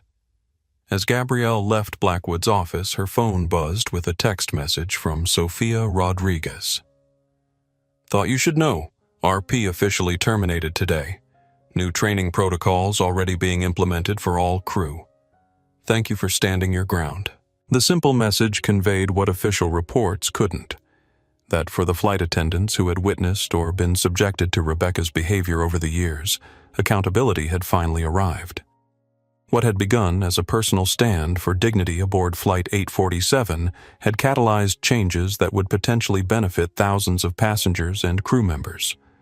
Not through vengeance or public shaming, but through the methodical application of standards and accountability that had defined Gabrielle's approach throughout her career. Kevin Townsend had initially hesitated before posting the video. As a tech entrepreneur with a modest but engaged Twitter following, he understood the potential consequences of sharing such content. He had carefully edited the footage to focus on Rebecca Palmer's behavior while blurring Gabrielle's face to protect her privacy. Flight attendant demands passenger give up assigned seat, then threatens her with federal regulations. Watch what happens next. Respect. In flight. His caption read. The response was immediate and overwhelming. Within hours, the video had been viewed over 500,000 times.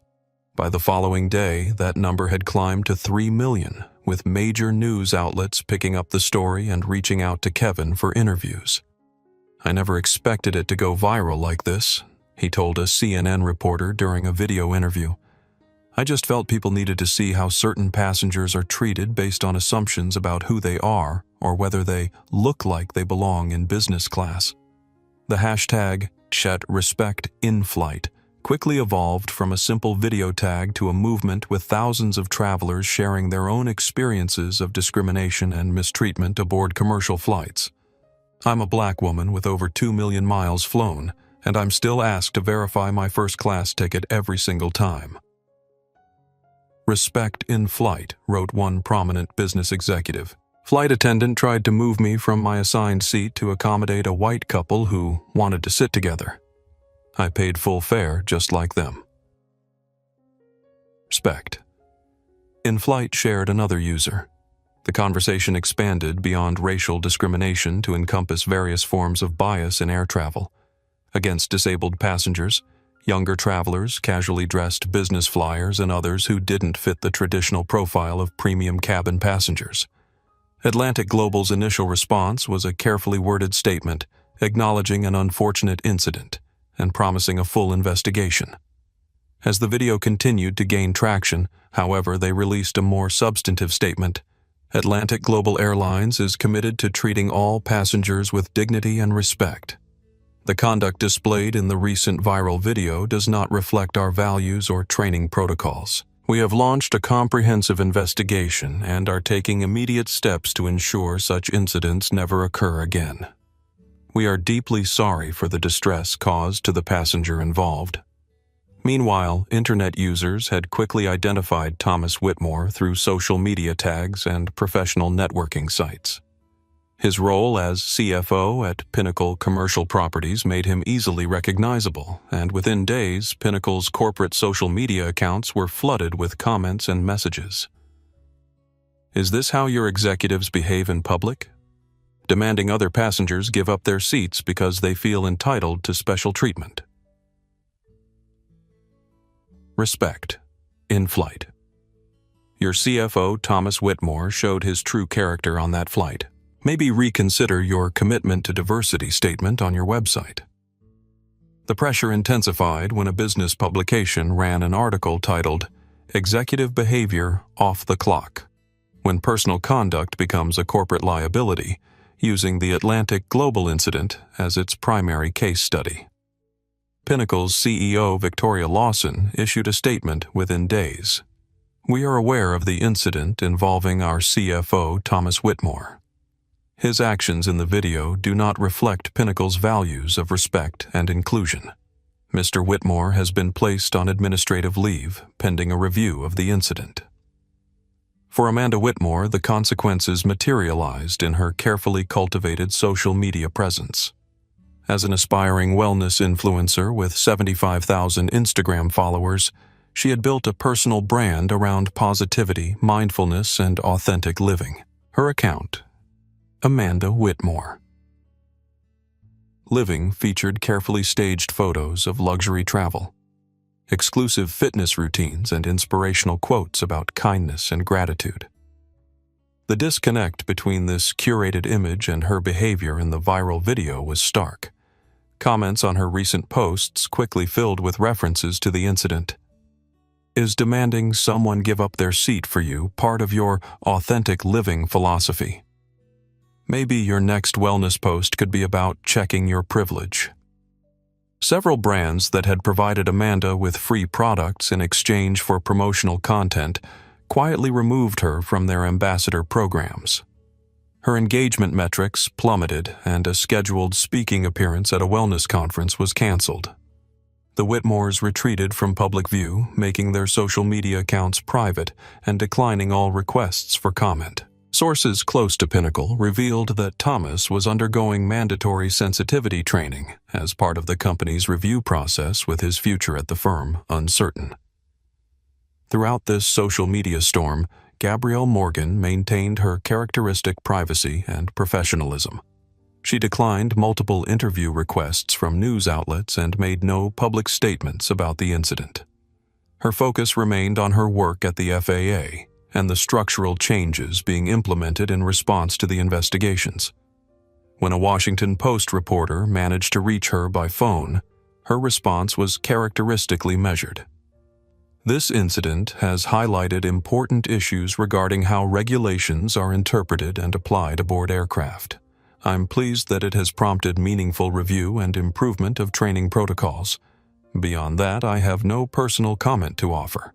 This restrained approach only enhanced public respect for her. Industry publications like Aviation Weekly ran profiles of her professional accomplishments, highlighting her groundbreaking work on composite material certification and her role in establishing international safety standards. A month after the incident, a major airline industry conference featured a panel discussion titled Authority and Responsibility: Proper Application of Regulations in Passenger Interactions. Although Gabrielle declined to participate directly, her influence was evident in the framework and recommendations presented. Kevin Townsend's video had created a rare moment of public attention focused on the often invisible dynamics of power privilege and accountability in commercial aviation. For many travelers who had experienced similar treatment, the viral incident provided validation and a sense that perhaps meaningful change might finally be possible. And for Atlantic Global Airlines, the public relations crisis had forced an acceleration of reforms that might otherwise have taken years to implement, if they had happened at all. Rebecca Palmer sat across from her union representative in a small conference room at Atlantic Global headquarters, her hands clutching a tissue that she had shredded into tiny pieces during the hour-long disciplinary hearing. "The decision is final," the HR director said, sliding a document across the table. "Termination for cause effective immediately." The documented pattern of passenger mistreatment combined with falsification of training records constitutes grounds for dismissal under both company policy and your union contract. The union representative, who had initially agreed to contest the termination, remained silent. After reviewing the evidence, particularly the falsified training records, she had advised Rebecca that her case had little chance of success. "You can't be serious," Rebecca said, her voice barely above a whisper. 25 years with this airline, and this is how it ends, Ms. Palmer. The HR director replied evenly. "The investigation revealed that you missed mandatory recertification training at least 7 times over the past 3 years, while maintaining signed documentation claiming completion. That alone is grounds for termination." The incident on Flight 847 brought this to light, but these are separate and serious violations. Rebecca's world had collapsed with stunning speed. Her career, the identity she had built over 2.5 decades, was gone. The profession she had fallen back on when her dreams of becoming a pilot had failed was now closed to her permanently. Worse still, Atlantic Global had filed a formal notification with the FAA regarding the falsified training records. This triggered an automatic review of her flight attendant certification, the basic credential required to work for any U.S. airline. 2 weeks later, she received the official notice from the FAA Emergency Order of Revocation of her flight attendant. Certificate of Demonstrated Proficiency. The language was clinical and devastating. Based on evidence of willful falsification of required training records. Rebecca Palmer has demonstrated that she lacks the requisite care, judgment, and responsibility required of a certificate holder. The continued exercise of the privileges of her certificate would constitute an unacceptable risk to aviation safety. The revocation was permanent. She would never again work as a flight attendant on any commercial aircraft. Thomas Whitmore's professional fallout unfolded more gradually but proved equally consequential. After 3 weeks on administrative leave, he was called to a meeting with Pinnacle's CEO, Victoria Lawson, and the company's general counsel. Thomas Victoria began her tone formal and distant. "We've completed our review of the airline incident and its alignment with Pinnacle's Code of Conduct and Values Statement." Thomas shifted uncomfortably in his chair. The past weeks had been a nightmare of public humiliation and private reflection. His initial indignation had gradually given way to a dawning recognition of how his behavior might have appeared to others. "The board has determined that your actions, which were captured on video and widely distributed, constitute a violation of our executive conduct standards," Victoria continued. "Specifically, your treatment of another passenger and your attempt to leverage your status to displace her from her assigned seat reflect poorly on Pinnacle's commitment to ethical conduct and respect for others." "I understand," Thomas said quietly. "I've had a lot of time to think about my behavior, and I recognize that it was inappropriate. I'm prepared to issue a formal apology and undergo whatever sensitivity training the board deems necessary." Victoria exchanged a glance with the general counsel before continuing. "We appreciate your willingness to acknowledge the issue, Thomas. However, the board has determined that your position as CFO requires not only financial expertise, but also representation of our corporate values in all settings. Given the public nature of this incident and the damage to our brand, we are terminating your employment effective immediately." The severance package was generous but non-negotiable. A detailed non-disparagement clause prohibited Thomas from speaking publicly about his departure. Within hours, Pinnacle issued a press release announcing the appointment of an interim CFO and thanking Thomas for his past contributions, corporate language that signaled a dismissal rather than a resignation. For Amanda Whitmore, the consequences manifested in the collapse of her burgeoning influencer career. Brands that had previously provided free products and paid promotions quietly removed her content from their websites. Her engagement metrics plummeted as followers unsubscribed in droves. Invitations to exclusive wellness events stopped arriving. The couple's social humiliation was complete when they attended a charity gala in Washington, their first public appearance since the incident. Conversations stopped as they entered rooms. Former friends suddenly became deeply engaged with their phones when the Whitmores approached. They left early Amanda in tears, Thomas ashen-faced as they waited for their car at the valet stand. Meanwhile, Atlantic Global was implementing sweeping changes prompted by the dual investigations.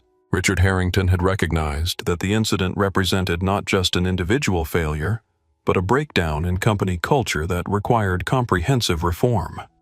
The airline announced a complete overhaul of its crew training programs with particular emphasis on passenger rights and the proper application of federal regulations. Every flight attendant would undergo mandatory recertification with new verification protocols to prevent the kind of documentation fraud that Rebecca had engaged in. Most significantly, Atlantic Global developed the Passenger Dignity Initiative, a new approach to resolving seating conflicts and other cabin management issues. The initiative explicitly prohibited using passenger appearance or assumptions about status as factors in decision-making. Instead, it established clear objective criteria for resolving conflicts when they arose. Sofia Rodriguez, whose testimony had been crucial to both investigations, found herself unexpectedly promoted to training coordinator for the airline's East Coast operations. Her new role focused on implementing the revised protocols and ensuring that crew members understood the proper limits of their authority. "We're looking for people who demonstrated integrity during difficult situations," the VP of In-Flight Services told her during the job offer. "Your actions during the Flight 847 incident showed exactly the kind of judgment we need in leadership positions." The FAA's investigation, led by Alejandro Ramirez, expanded to examine similar issues across multiple airlines. His team's findings resulted in an industry-wide advisory on proper application of passenger compliance regulations, a document that explicitly prohibited using federal regulations as leverage in non-safety-related customer service matters.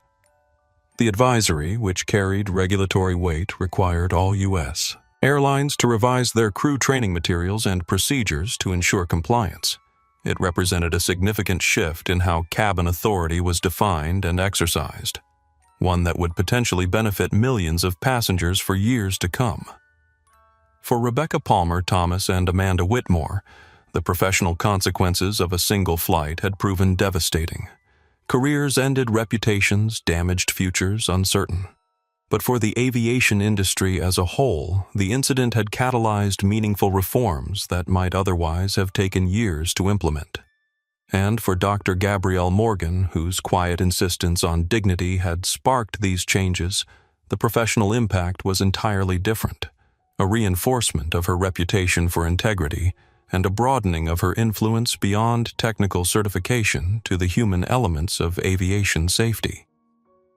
Throughout the public furor and professional investigations, Gabrielle Morgan maintained her characteristic composure and focus. While social media exploded with opinions about the incident and news outlets clamored for interviews, she kept her attention firmly on the structural issues the confrontation had revealed. In her office at FAA headquarters, Gabrielle reviewed the preliminary report from Alejandro Ramirez's investigation. The findings confirmed what she had long suspected, that passenger treatment aboard commercial flights often followed unwritten rules based on appearance, perceived status, and implicit bias, rather than objective policies. This goes well beyond a single incident, she noted during a meeting with Director Blackwood and his senior team. The misapplication of federal regulations as tools of intimidation appears to be widespread, particularly in conflict situations involving passengers from underrepresented groups. Blackwood nodded gravely. "That's why we've expanded the investigation. Ramirez's team is reviewing crew training materials from every major carrier, and the patterns are troubling. There's a significant disconnect between official policies and actual practice." "What's your recommendation?" asked Deputy Director Patricia Alvarez. Gabrielle considered the question carefully. She had already declined multiple opportunities to publicly criticize Rebecca Palmer or Atlantic Global, understanding that individual blame would do little to address the underlying issues. "We need a comprehensive approach," she replied.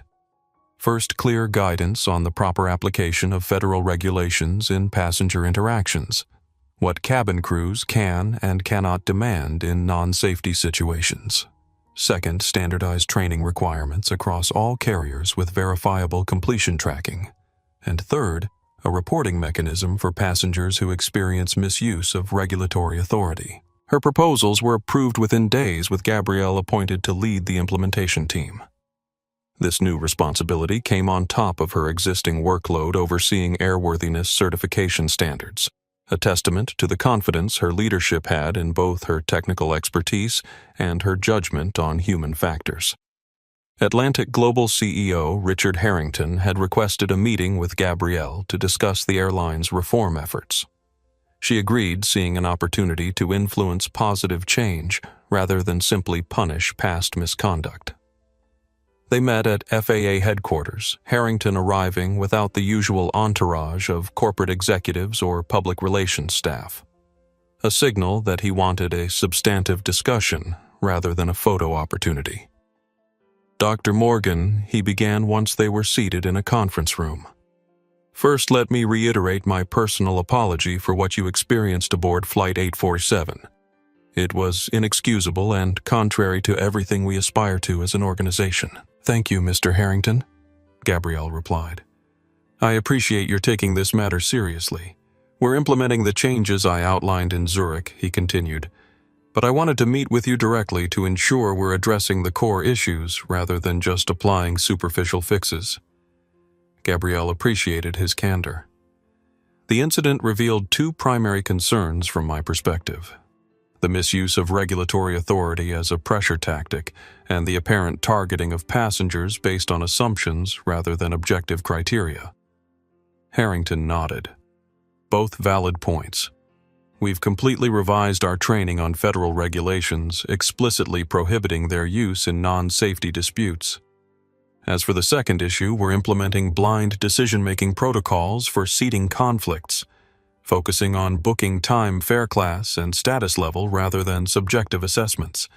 That's a good start, Gabrielle acknowledged.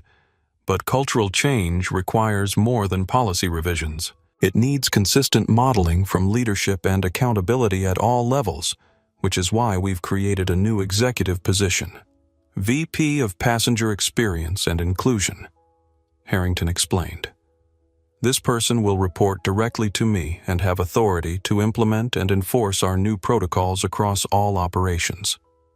Their discussion continued for nearly 2 hours, focusing not on blame for past failures, but on concrete steps to prevent future incidents.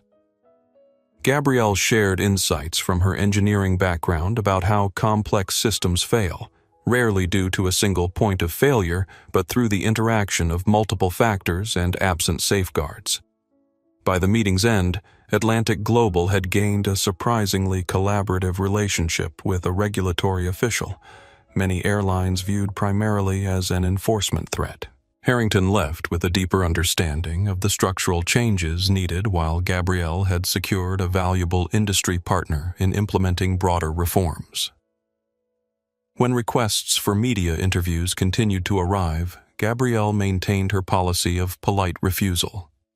She had no interest in becoming the public face of passenger rights or using the incident for personal publicity. Her focus remained on the work itself, the detailed, often unglamorous process of building better systems. The only exception she made was for Aviation Safety Quarterly, a technical journal read primarily by industry professionals. In a thoughtful interview focused on regulatory interpretation and application, she addressed the broader implications without dwelling on personal details. Regulations exist to ensure safety and consistent application of standards, she explained. When they're misused as tools of convenience or intimidation, it undermines the entire regulatory framework. Safety regulations must be applied consistently and correctly, or they lose their meaning and effectiveness. 6 months after the incident, Gabrielle was invited to deliver the keynote address at the International Aviation Professional Association's annual conference. Rather than focusing exclusively on technical certification standards, her usual topic, she broadened her presentation to include the human elements of aviation safety. Technical excellence and human dignity are not separate concerns, she told the audience of industry leaders and regulators. They are interconnected aspects of a truly safe aviation system.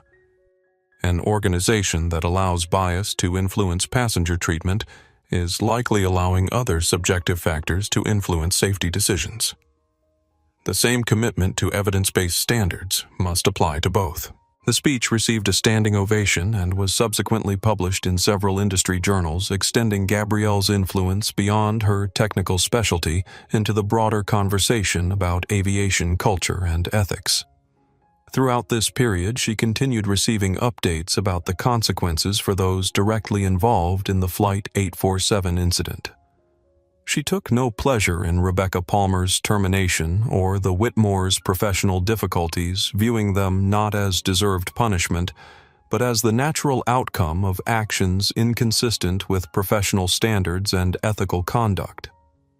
Her primary satisfaction came from the structural changes implemented across the industry.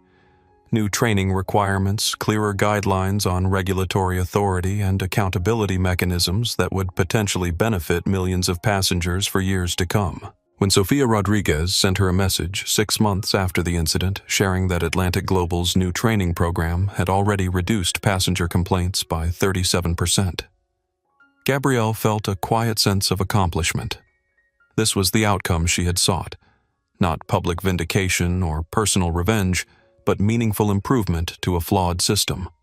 Through her measured response to a deeply personal affront, Dr. Gabrielle Morgan had demonstrated the same qualities that defined her professional approach to aviation safety: a commitment to evidence standards and the enduring belief that systems could always be improved with the right combination of technical expertise and ethical clarity. The conference room at FAA headquarters buzzed with focused energy as representatives from major airlines, crew unions, and regulatory agencies gathered around the large oval table. At the head of the table, Dr. Gabrielle Morgan prepared to unveil what had informally become known throughout the industry as the Morgan Standards, a comprehensive framework for cabin crew authority and passenger rights. "Thank you all for being here today." Gabrielle began, her voice carrying the quiet authority that had become her signature. 6 months ago, we identified significant inconsistencies in how federal regulations were being interpreted and applied in cabin management situations. Today, we're introducing a standardized framework to address those issues. On the screens around the room appeared a detailed document titled Standardized Guidelines for Regulatory Application in Non-Safety Cabin Management. Though the official title was characteristically technical, everyone present knew they were looking at the Morgan Standards, a direct result of the Flight 847 incident and the investigations it had triggered. These guidelines establish clear boundaries between safety-related directives which passengers must follow without question, and customer service matters where different protocols apply. Gabrielle explained, navigating through the document's key sections. Most importantly, they explicitly prohibit using federal regulations as leverage in non-safety disputes, such as seating assignments. Richard Harrington, representing Atlantic Global as both CEO and industry pioneer in implementing these reforms, nodded in agreement.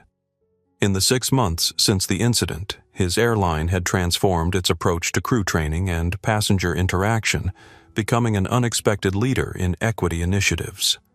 Atlantic Global has already implemented many of these guidelines, Harrington confirmed when invited to speak. Our preliminary data shows a 37% reduction in passenger complaints related to crew conduct, with particular improvement in feedback from passengers of color and solo female travelers. The presentation continued with detailed implementation timelines, verification requirements, and reporting mechanisms. What had begun as a personal stand aboard Flight 847 had evolved into a comprehensive reform of industry practices. A remarkable transformation that few could have predicted when Rebecca Palmer first approached Seat 5D with her unreasonable demand. Among the attendees was Sofia Rodriguez, now Atlantic Global's training coordinator for passenger experience. Her career had accelerated dramatically in the months following the incident, her willingness to speak truthfully during the investigations, marking her as someone with both integrity and leadership potential. Our new training protocols focus on objective decision-making rather than subjective assessment, Sofia explained during her portion of the presentation. Flight attendants are taught to apply consistent standards regardless of a passenger's appearance, age, race, or perceived status. The cornerstone of these new protocols was the Equity in Travel initiative, which had replaced Atlantic Global's previous hierarchical approach to passenger management. Under the new system, conflicts were resolved using transparent criteria, booking time, fare class, and operational requirements, with clear documentation requirements for any decisions affecting passenger seating or service. Most significantly, The industry had implemented a digital verification system for crew training, directly addressing the falsified records that had allowed Rebecca Palmer's misconduct to continue unchecked for years. Now, training completion required biometric verification, cross-referenced with flight schedules to prevent the kind of fraud that had previously gone undetected. After the presentation, attendees broke into working groups to discuss implementation challenges specific to their organizations. Gabrielle circulated among them, answering questions and providing clarification on technical points. The atmosphere was collaborative rather than adversarial, a rare achievement in the often contentious relationship between airlines and regulators. During a break, Sophia approached Gabrielle privately. "I wanted to tell you something that wouldn't be appropriate to share in the official session," she said quietly. "Rebecca has been struggling to find employment since her certification was revoked. Last I heard, she was working at a retail store near Dulles Airport." Gabrielle nodded, taking in the information without visible reaction. "And the Whitmores?" "Thomas eventually found another position, but at a much smaller firm and lower compensation," Sophia replied. "Amanda has largely disappeared from social media. Their lawsuit against Atlantic Global for defamation was dismissed last month." The conversation was interrupted as Richard Harrington approached, accompanied by a young black woman in her early 20s. "Dr. Morgan," he said, "I'd like to introduce Zoe Washington, our first recipient of the Atlantic Global Diversity in Aviation Scholarship. She's studying aerospace engineering at Howard University and will be interning with our safety division this summer." Zoe extended her hand with a confidence that reminded Gabrielle of herself at that age. "It's an honor to meet you, Dr. Morgan. Your work on composite certification frameworks was the subject of my advanced materials project last semester. Excellent choice of topic," Gabrielle replied with a genuine smile. "The intersection of material science and safety standards offers tremendous opportunities for innovation." As they discussed Zoe's academic interests and career aspirations, Gabrielle reflected on the unexpected outcomes of the Flight 847 incident. What had begun as a personal affront had catalyzed meaningful changes that would benefit countless passengers and crew members, including creating opportunities for young people like Zoe to enter the aviation field with stronger support systems than had existed before. The transformation wasn't limited to Atlantic Global. Airlines across the industry were implementing similar reforms, partly due to regulatory pressure, but increasingly because they recognized the business benefits of equitable treatment. Passenger satisfaction scores improved, social media sentiment became more positive, and crew members reported greater job satisfaction under the clearer guidelines. Even the physical spaces of air travel were changing. Atlantic Global had redesigned their gate areas and check-in processes to reduce opportunities for bias in customer interactions. Automated systems now handled many decisions previously left to individual discretion, with transparent criteria and documentation requirements when human judgment was necessary.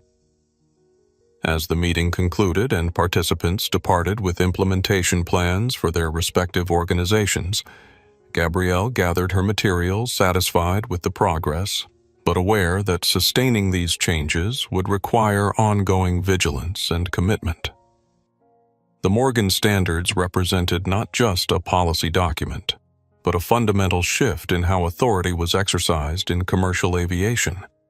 From subjective judgment, often influenced by bias, to objective criteria consistently applied. It was a transformation that would touch the experiences of millions of travelers for years to come, all stemming from one woman's refusal to surrender her rightfully claimed space. The grand ballroom of the Washington Aviation Club glowed with subdued elegance as industry leaders gathered for the annual Excellence in Aviation Awards. Crystal chandeliers cast warm light over tables adorned with elaborate floral arrangements, while a string quartet played softly in the background. At the front of the room, a podium stood beside a table displaying the evening's awards, including the prestigious Catherine Wright Medal for contributions to aviation safety and advancement. Named after the Wright brothers' sister, whose support had been crucial to their success, the award recognized individuals whose work had transformed aviation in significant ways. Dr. Gabrielle Morgan sat at a table near the front, accompanied by colleagues from the FAA and several industry partners. She wore a deep blue evening gown, her father's watch still on her wrist, a connection to her roots even in this rarefied setting. After dinner and several preliminary awards, FAA Administrator Jonathan Pierce approached the podium to present the night's highest honor. The Catherine Wright Medal recognizes not just technical achievement, but moral leadership in advancing aviation safety and inclusion, he began. This year's recipient has demonstrated both in extraordinary measure. As he detailed Gabrielle's professional accomplishments, her groundbreaking work on composite materials certification, her development of international safety standards, her mentorship of younger engineers, the audience listened with respectful attention. But perhaps her most significant contribution, Pierce continued, has been her leadership in establishing the standardized guidelines for regulatory application, or as they've come to be known throughout the industry, the Morgan Standards. A ripple of knowing smiles spread across the room. The nickname had stuck despite Gabrielle's modest protests. These standards have transformed how authority is exercised in commercial aviation, ensuring that regulations are applied consistently, transparently, and equitably. They represent not just a technical framework, but a moral commitment to dignity and fairness in air travel. Pierce gestured toward Gabrielle. It is my honor to present the Catherine Wright Medal to Dr. Gabrielle Morgan, whose integrity and expertise have made our skies not only safer, but more just. As Gabrielle rose to accept the award, the audience stood in unanimous applause. She took her place at the podium, the crystal medal catching the light as she set it beside her notes. "Thank you," she began once the applause subsided. "This recognition means a great deal to me, particularly because it acknowledges that technical excellence and ethical conduct are inseparable aspects of true aviation safety." She paused, gathering her thoughts. "My father was a Boeing engineer for 30 years. He gave me this watch when I graduated from MIT, and I've worn it every day since.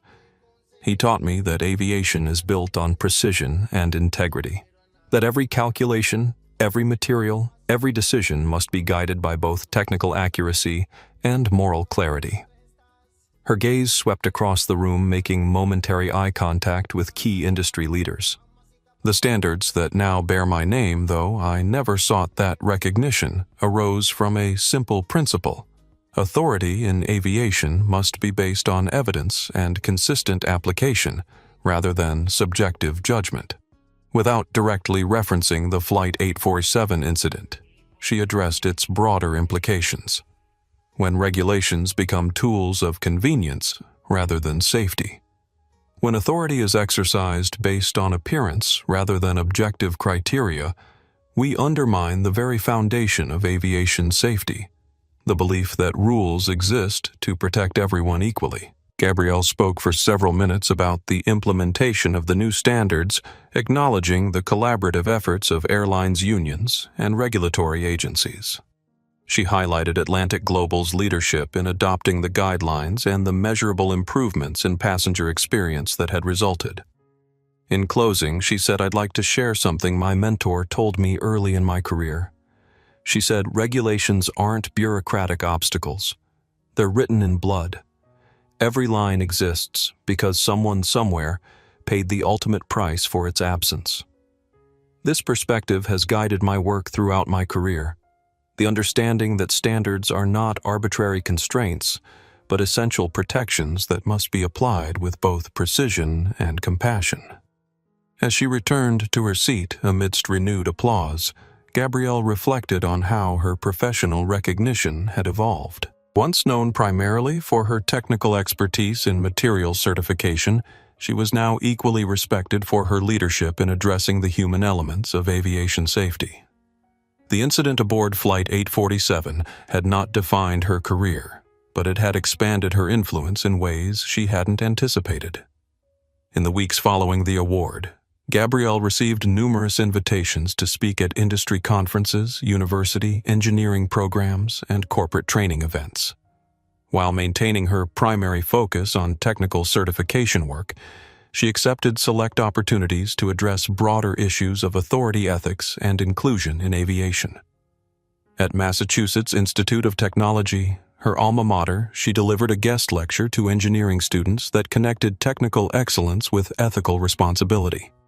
The materials we certify, the structures we approve, the regulations we establish. These aren't just technical achievements, she told them.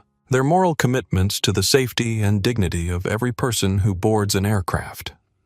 The lecture hall was filled beyond capacity with students sitting in aisles and standing along the back wall. Among them were significantly more women and people of color than would have been present when Gabrielle herself was a student. A gradual but meaningful change in the demographics of aerospace engineering. After the lecture, a young black woman approached her with a copy of Aviation Safety Quarterly, featuring Gabrielle's interview about regulatory application. Dr. Morgan. She said your work on the Morgan standards inspired me to focus on safety policy rather than just technical design. I'm hoping to join the FAA after graduation. These interactions became increasingly common as Gabrielle's influence expanded beyond traditional engineering circles. Young professionals, particularly women of color, sought her guidance on navigating careers in aviation and aerospace, fields where they often encountered the same biases and assumptions that she had faced throughout her career. In response, Gabrielle formalized a mentorship program within the FAA, creating structured opportunities for experienced professionals to guide emerging talent. The program emphasized not just technical development, but strategies for maintaining integrity and confidence in challenging environments. Professional publications increasingly featured her work with engineering excellence, naming her one of the 25 most influential women in Aerospace and Safety Leadership Journal, publishing an extended profile of her career and contributions. The articles focused primarily on her technical expertise, but acknowledged the impact of the Morgan standards on industry culture. Throughout this period of increased recognition, Gabrielle maintained her characteristic balance of confidence and humility. She accepted acknowledgement of her contributions while consistently emphasizing the collaborative nature of aviation safety and the many colleagues whose work had contributed to the standards that now bore her name. When Aviation International News requested an interview about becoming a symbol of passenger rights, she declined, suggesting instead a broader discussion of how technical and human factors intersect in aviation safety. The resulting article, titled "Beyond Materials: The Human Elements of Aviation Safety," became required reading in crew training programs across multiple airlines. A year after receiving the Catherine Wright Medal, Gabrielle was promoted to Associate Administrator for Aviation Safety at the FAA, one of the agency's highest technical positions. The appointment recognized not only her engineering expertise but her demonstrated ability to address complex challenges involving both technical standards and human behavior.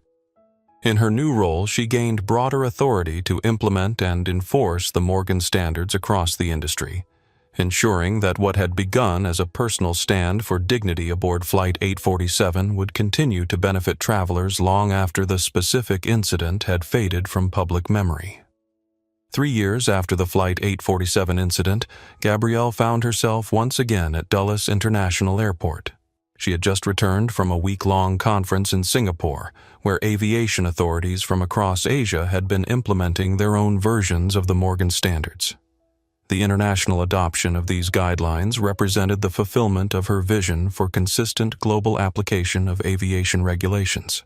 Tired from the long flight but satisfied with the progress made, she decided to stop at a large supermarket near the airport to pick up essentials before heading home.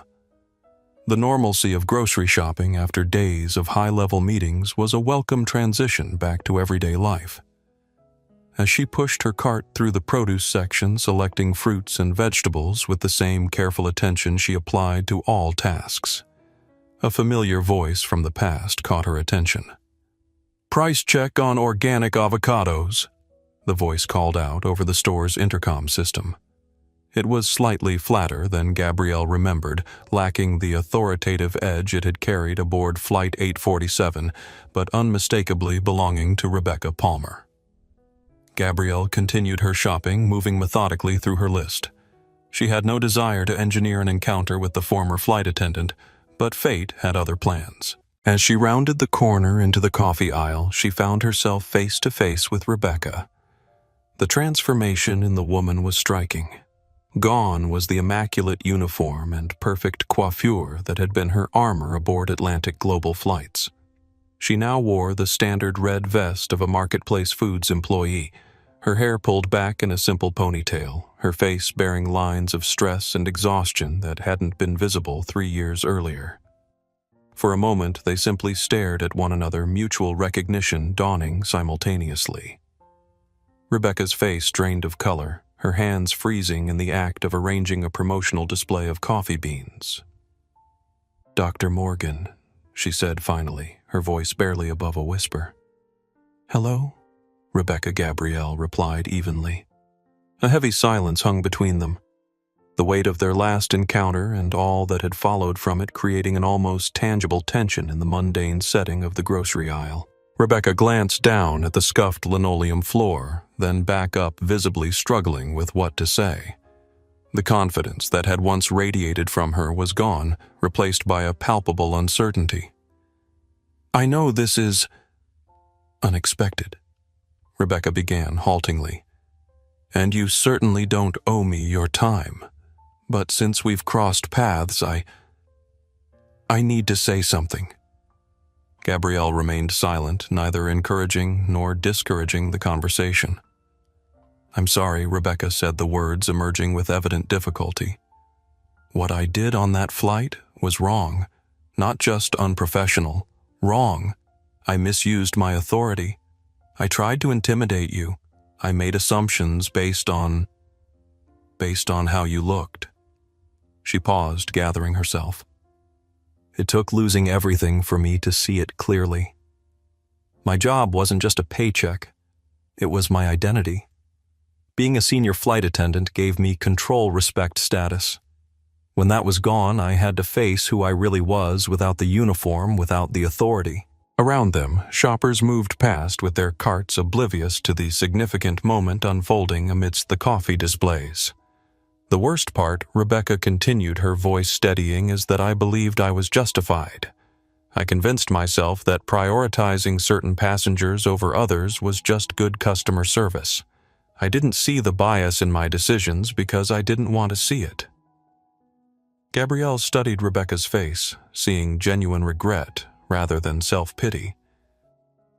"Why are you telling me this?" she asked quietly. "Not for forgiveness," Rebecca replied quickly. "I don't expect that, and I'm not asking for it. I'm telling you because you deserve to hear it. That I know what I did was wrong, and that facing the consequences has changed me." There was dignity in her admission, a hard-earned honesty that contrasted sharply with the artificial authority she had projected during their first encounter. "Thank you for saying that," Gabrielle said after a moment. "It can't have been easy." Rebecca gave a small, rueful smile. "Easier than continuing to blame everyone else for my choices. That's what I did at first. Blamed you, blamed the airline, blamed the Whitmores for being difficult. It took months of therapy to recognize my own responsibility." She gestured vaguely toward the store around them. "This job is actually good for me. No authority to misuse, no status to hide behind. Just straightforward work where I'm judged on what I actually do, not who I think I am." Gabrielle nodded, understanding the profound shift this represented. "Sometimes we need to lose the external markers of identity to discover who we truly are." "The Morgan Standards," Rebecca said unexpectedly. "I've read about them. They're what we should have had all along. Clear boundaries, objective criteria, consistent application. If those had been in place 3 years ago, then other flight attendants wouldn't have to learn these lessons the hard way." Gabrielle completed the thought. They stood in silence for a moment, two women whose brief but consequential interaction had catalyzed industry-wide transformation. "I should let you finish your shopping," Rebecca said finally. "Thank you for listening. I've wanted to say these things for a long time, but never expected the opportunity." Gabrielle nodded. "I wish you well, Rebecca." As she turned to continue down the aisle, Rebecca spoke once more. "Your work on those standards, it's going to prevent what happened to me from happening to others. That's something good that came from all of this." With a final nod of acknowledgement, Gabrielle moved on, completing her shopping and proceeding to check out. As she loaded bags into her car, she noticed a plane taking off from nearby Dulles, its lights blinking against the evening sky as it climbed steadily toward cruising altitude. The encounter with Rebecca had provided an unexpected sense of closure, not because Gabrielle had needed an apology, but because it confirmed that the changes stemming from the Flight 847 incident extended beyond policies and procedures to touch individual lives and perspectives.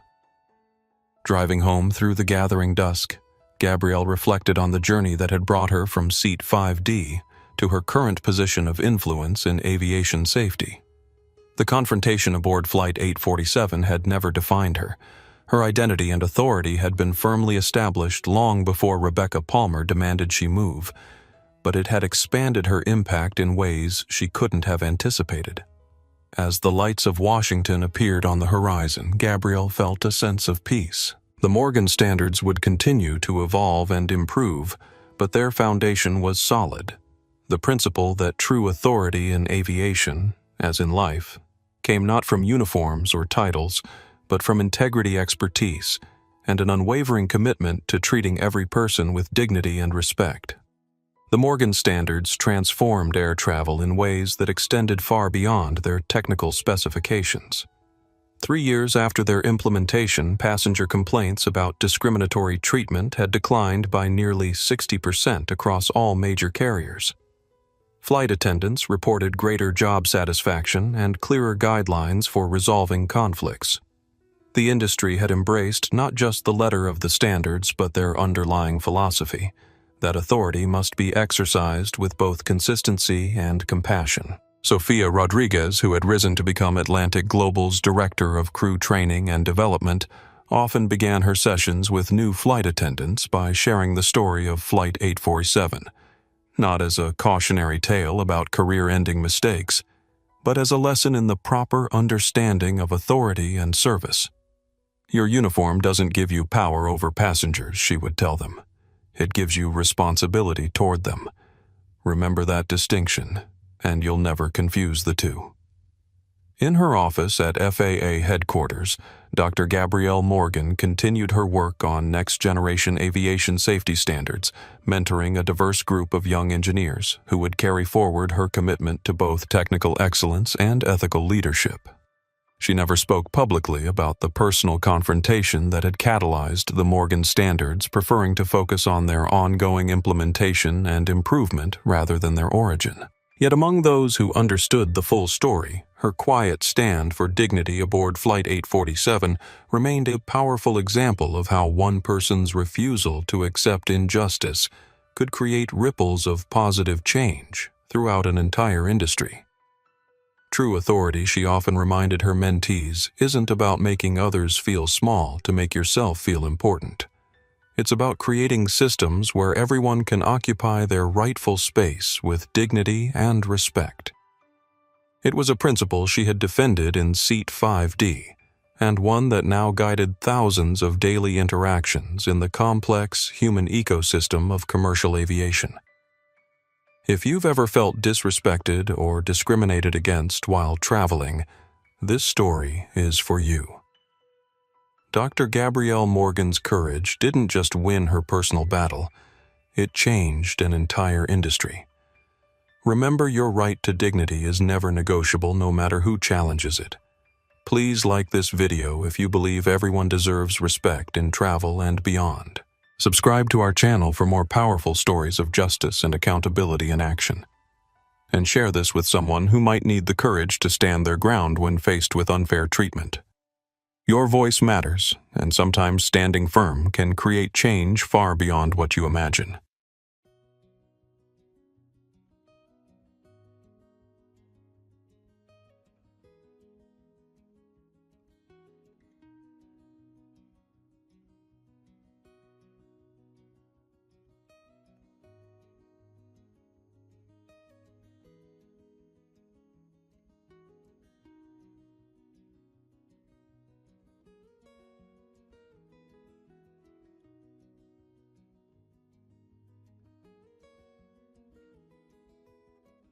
А кого-то еще сзади пристраивается.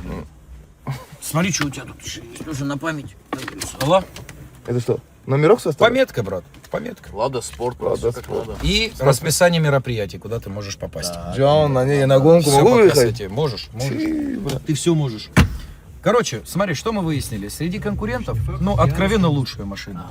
Самая красивая, по комплектации ничем не уступает. А вот это У тебя почему тут нет ничего? здесь раньше был подогрев сидений, когда он был одноступенчатым. Теперь у тебя здесь 3 ступени, видишь? Подогрев лобового, подогрев Сюда лобового. двойной стеклопакет не Пеля ставлю, что ли? пакет, пеля пока пакет. Двойное стекло вот так чик. А? Осуждаю, блядь. Дальше у тебя, брат, подогрев руля ты имеешь. Здесь у тебя Подогрев передние, лобовое, смотрю, тоже есть, да? передние, задние парктроники. Здесь менюшка, поковыряешься, посмотришь. Навигацию можно сюда на весь экран, навигацию можно туда, как тебе удобно. Чуть-чуть, знаешь, вот Смотри еще момент. чуть-чуть тормозит, знаешь, вот как Ну, бы. это, брат, неизбежно. Что Надо завести, поделать? лучше будет работать. Может, найдется перепрошивщик какой-то, который заставит ее Ну работать. вот, ну пойдет. Что-нибудь необычное видишь вообще? Ключ, в принципе. Старт-стоп. Ты в курсе, что вот такой ключ? Автозапуск у меня. Открываю вам сейчас такой секрет, который вы перепутаете. Охуеть ключ красивый. У Весты появился полноценный бесключевой доступ. Ключ сюда уже класть не надо. Он у тебя в кармане, дорогой. Руль не заблокируется? Руль не блокируется? А как я узнаю? Я первый же, Эта да? тема я сейчас прямо ради. Я узнаю, брат. Хочешь честно? Готов меня выслушать? Ну? А что я кроме интернета больше нигде не вижу блокировку руля? Вот скажи мне. Да Смотри, не, есть, давай есть. как есть. Была. Смотри, я эти машины продаю, Равша. Ну. Сколько через меня их прошло? Почему я своими глазами не видел блокированный руль? И почему ни одного обращения на сервис по нему не было? Я тест-драйв сделаю, братья. А ну дайте, хочу посмотреть, как работает. То есть, нет, вот я как сейчас я подойду, откройте двери? Давай попробуем, но его надо активировать как-то. Я тебе точно уже не скажу. Вряд ли он сейчас заработает. Ключевой или что? Да, его надо активировать. Настройки Я думаю, вы заходи. разберетесь. Как, куда? На этом, ну, в башке. Попробуем? скорее всего. Блин, ну это Настройки будет сложно. автомобиля. И настройки. А вот это? Мгм. Давай, да, это больше нету ничего. Counter-Strike хочешь поиграть? двери, что-нибудь такое должно быть. Тут Алиса. нормально работает, брат. Ну ладно, Так не плохо. так плохо, как я думал. Просто прогреться, настройки Проект. автомобиля вон внизу самое. Настройки автомобиля. Ну да, кстати, нормально будет. Парковочный ассистент. А какого еще парковочный ассистент? За какие будут Атмосферная подсветка. Включай. Как это не включить? Она включена, походу, уже. Вон она, Да. видишь? Вот она. Вот Это она. мотивация. Я думал, как на BMW. Такие места не надо показывать. Ну. Нет. Нет, я не знаю, как Брат, это. мы тебе дадим руководство по эксплуатации. Ну ладно. Ты так любишь? Да. А, у меня вот это есть. Слепые зоны? Слепые зоны есть? Базару нет. Заглянуть под капот. Блядь, ладно, эти диски мне больше нравятся, я передумал. Смотри, хочешь открою один секрет? Хочешь тормоза лучше Как? на эту машину? Ну. У тебя тормозная система взята от Renault Nissan. 300 миллиметров тормозной диск у тебя идет. Ну. По размеру. Либо на разборке, либо можешь заказать новый Nissan Murano. 4-поршневые тормоза у него идут с завода. Сюда они встают чуть ли не без переделок. Да? И у тебя будет 4 поршня здесь. Этого вот так за глаза. Все знаешь, ты откуда все знаешь, да? Ты красную видел? Это уже 8-я у меня. Я тебе, когда говорю, гранту не продавай. Да не хочу мне, зачем столько? По ней еще столько идей я тебе могу найти. Не надо, я все в это буду. Ты ее когда покупал, я тебе говорил, по тюнингу обращайся. Она покрашена как лучше, чем Гранта. Слышишь, у меня тоже снежка. Потому что это вес. Ну это тоже вы оставили, 100%. Невозможно, чтобы завод это стояло. Это вы ставили, да? Для тебя, брат. Это завод, это не завод. Да, это допы Нет, по-любому. вот, смотри, завод. А, да. Я уже... Что мы имеем? Че он, вот же он. Система холодного забора воздуха. АБ? Аба, САР воздух. спорт. Ресивер, как видишь, от 1.8, соответственно. Что там у тебя? Это Эва? шестнарь, Эва, так называемый. 120 какой это?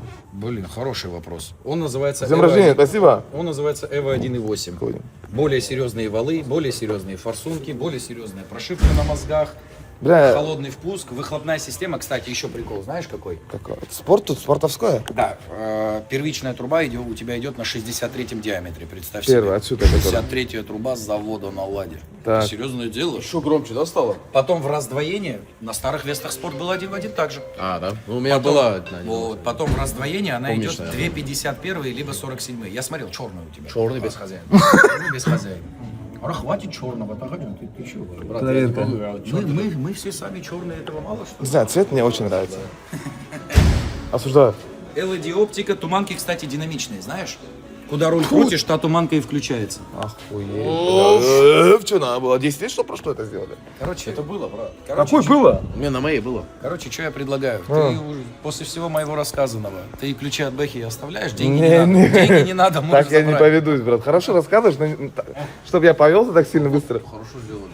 Не, базар нет, я нормально сделал, реально. Да не, да, видно, что машина уже чуть другого. По поводу пластиковых Да, крыльев. уже это. Как будто бы. Слушай, откровенно, вы в прошлый раз пришли, я сказал на стриме у вас, что Веста это иномарка, что подписчики угорали, да, что мои друзья мне начали писать, что угорали. Правда иномарка? Смотри, говорю как есть. Вот, не знаю, может быть даже АвтоВАЗ меня осудит за эти слова, но говорю. Есть платформа 0.8, на которой Как вам, сделана честно? Приора, на которой сделана Гранта. На чем сделана Веста? Была взяла будто бы взята ноль, платформа B0. Раньше нам Только я не давали пойму. Renault Nissan. Вот это Когда зачем? Renault Nissan уехал, мы homologировали эту платформу под себя и начали производить. Напомню, с завода стоит... Не знаю, мне нравится. на Гранте 20. Базар нет, 2400, но, блядь. Вроде, ну, нормально машина, реально. Это Рено. Ну да. Это видно, смотри, все сделано. Блядь, диски прикольные, знаешь? Диски прикольные, но хотелось бы Побольше. на размер. На размер больше. Да, чтобы они были. Подожди, как время будет, что я там... Вот это я не пойму. Объясните, вот я все понял в этой машине, мне, Так это ж мне все... пленка. Это ж пленка. краска. Это краска, ва. Что крыша в краске, что багажник, что... Объясните, вот это зачем вы сделали? Просто я не понимаю. Бля, вот это. Нет, это краска, Влад. Черная быстрее. Стык, да, просто. Просто с черной крышей быстрее едет. Это типа, А, кстати, ты единственный, кто поедет. Секунду можно. брат, подожди, это пленка. Нет, это краска. Да, краска, прикинь. Ты только не задули. Поедет, вот на таких номерах. Каких? Блядь. Никто еще не уезжал на таких номерах. Оп. Наработка случилась. Джон, камера тоже на месте. А это тоже, да, этот заводской? Или вы делаете? Здесь завод, все, кроме маленьких подарочков. В виде Ну, тонировки. тониров. А газовые упоры? А так по факту автозапуск. О, завод. как ты, Тигран? А, есть? Брат, масло жрет, сало. Я не знаю еще. Все нормально? Как дела? Нормально, вот Наши видишь? друзья, самые Да? лучшие, да. Наш брат. Да. Я его давно знаю, конечно. Идет, сало. Даже? Спасибо, брат. Спасибо большое, брат. Все, брат, обнял. Давай, брат. Классно, хорошая машина, мне понравилось. Слышь, автозапуск не пробуешь? Ладно, вот это, базару нет, вот это. Спортлайн есть, видите? Вот это базару нет сделали. Все четко. Вот маленькую Понял? турбину выкинули с завода. Прикольно сделали. Призовые гонки. Равшан, был диски. Бля, мне очень нравится. Единственное, был бы на размер больше, вообще хорошо было, понял? Чуть ниже профиль. Чуть-чуть. Вот ну, я, походу, такие же закажу, просто 18-е. Прикольно. Да, как вариант. Диски прикольные. Сзади тоже, знаете что? Обогрев задних сидений, базар. Я тебе говорю, мне осталось в этой машине сделать, чтобы для всего комфорта, чтобы не было. Автомат, коробку и маленькую турбинку. И все, будет идеальная машина для каждый день ездить. Да, пахнет, конечно, чисто ладой. Музыку, конечно. Музыку сразу делаем. А доводчиков нету? Бля. Нет, Хорошо закрывается. здесь не нужны такие доводчики. 4 колонки или как? А ну, старстоп, автозапуск не делаю, что ли, пацаны? Антидор сделали. На мой бункер, бля. Антидор, красавчики, брат, очень приятно. Самый... А где? Всякие опции. Броню сразу под ручками, везде зеркала, все в броню заклеить. Вообще кайф. Да, я может... Так, как это делать? 2 раза, да? Подожди, для начала отойти надо, чтобы она закрылась. У нее же бесключевой доступ. Не, не сказали, не работает. А она скорость не заведется? Нет. Подожди. Объясни, как работает. Так, пацаны пишут, бесключевая активация заблокирует автомобиль, нажать и удержать более 3 секунд. Клавишу блокировки, отпустить клавишу. Так, заблокирует автомобиль, нажать и удержать более 3 секунд. Так, смотри, дай. Заблокировал. Держи. 1, 2, 3. Так. А у них были эти зеркала? Не, не так. Два. Подожди. Не понял, пацаны. Заблокировать автомобиль, нажать и удержать более 3 секунд. А, я неправильно сделал. Я неправильно сделал.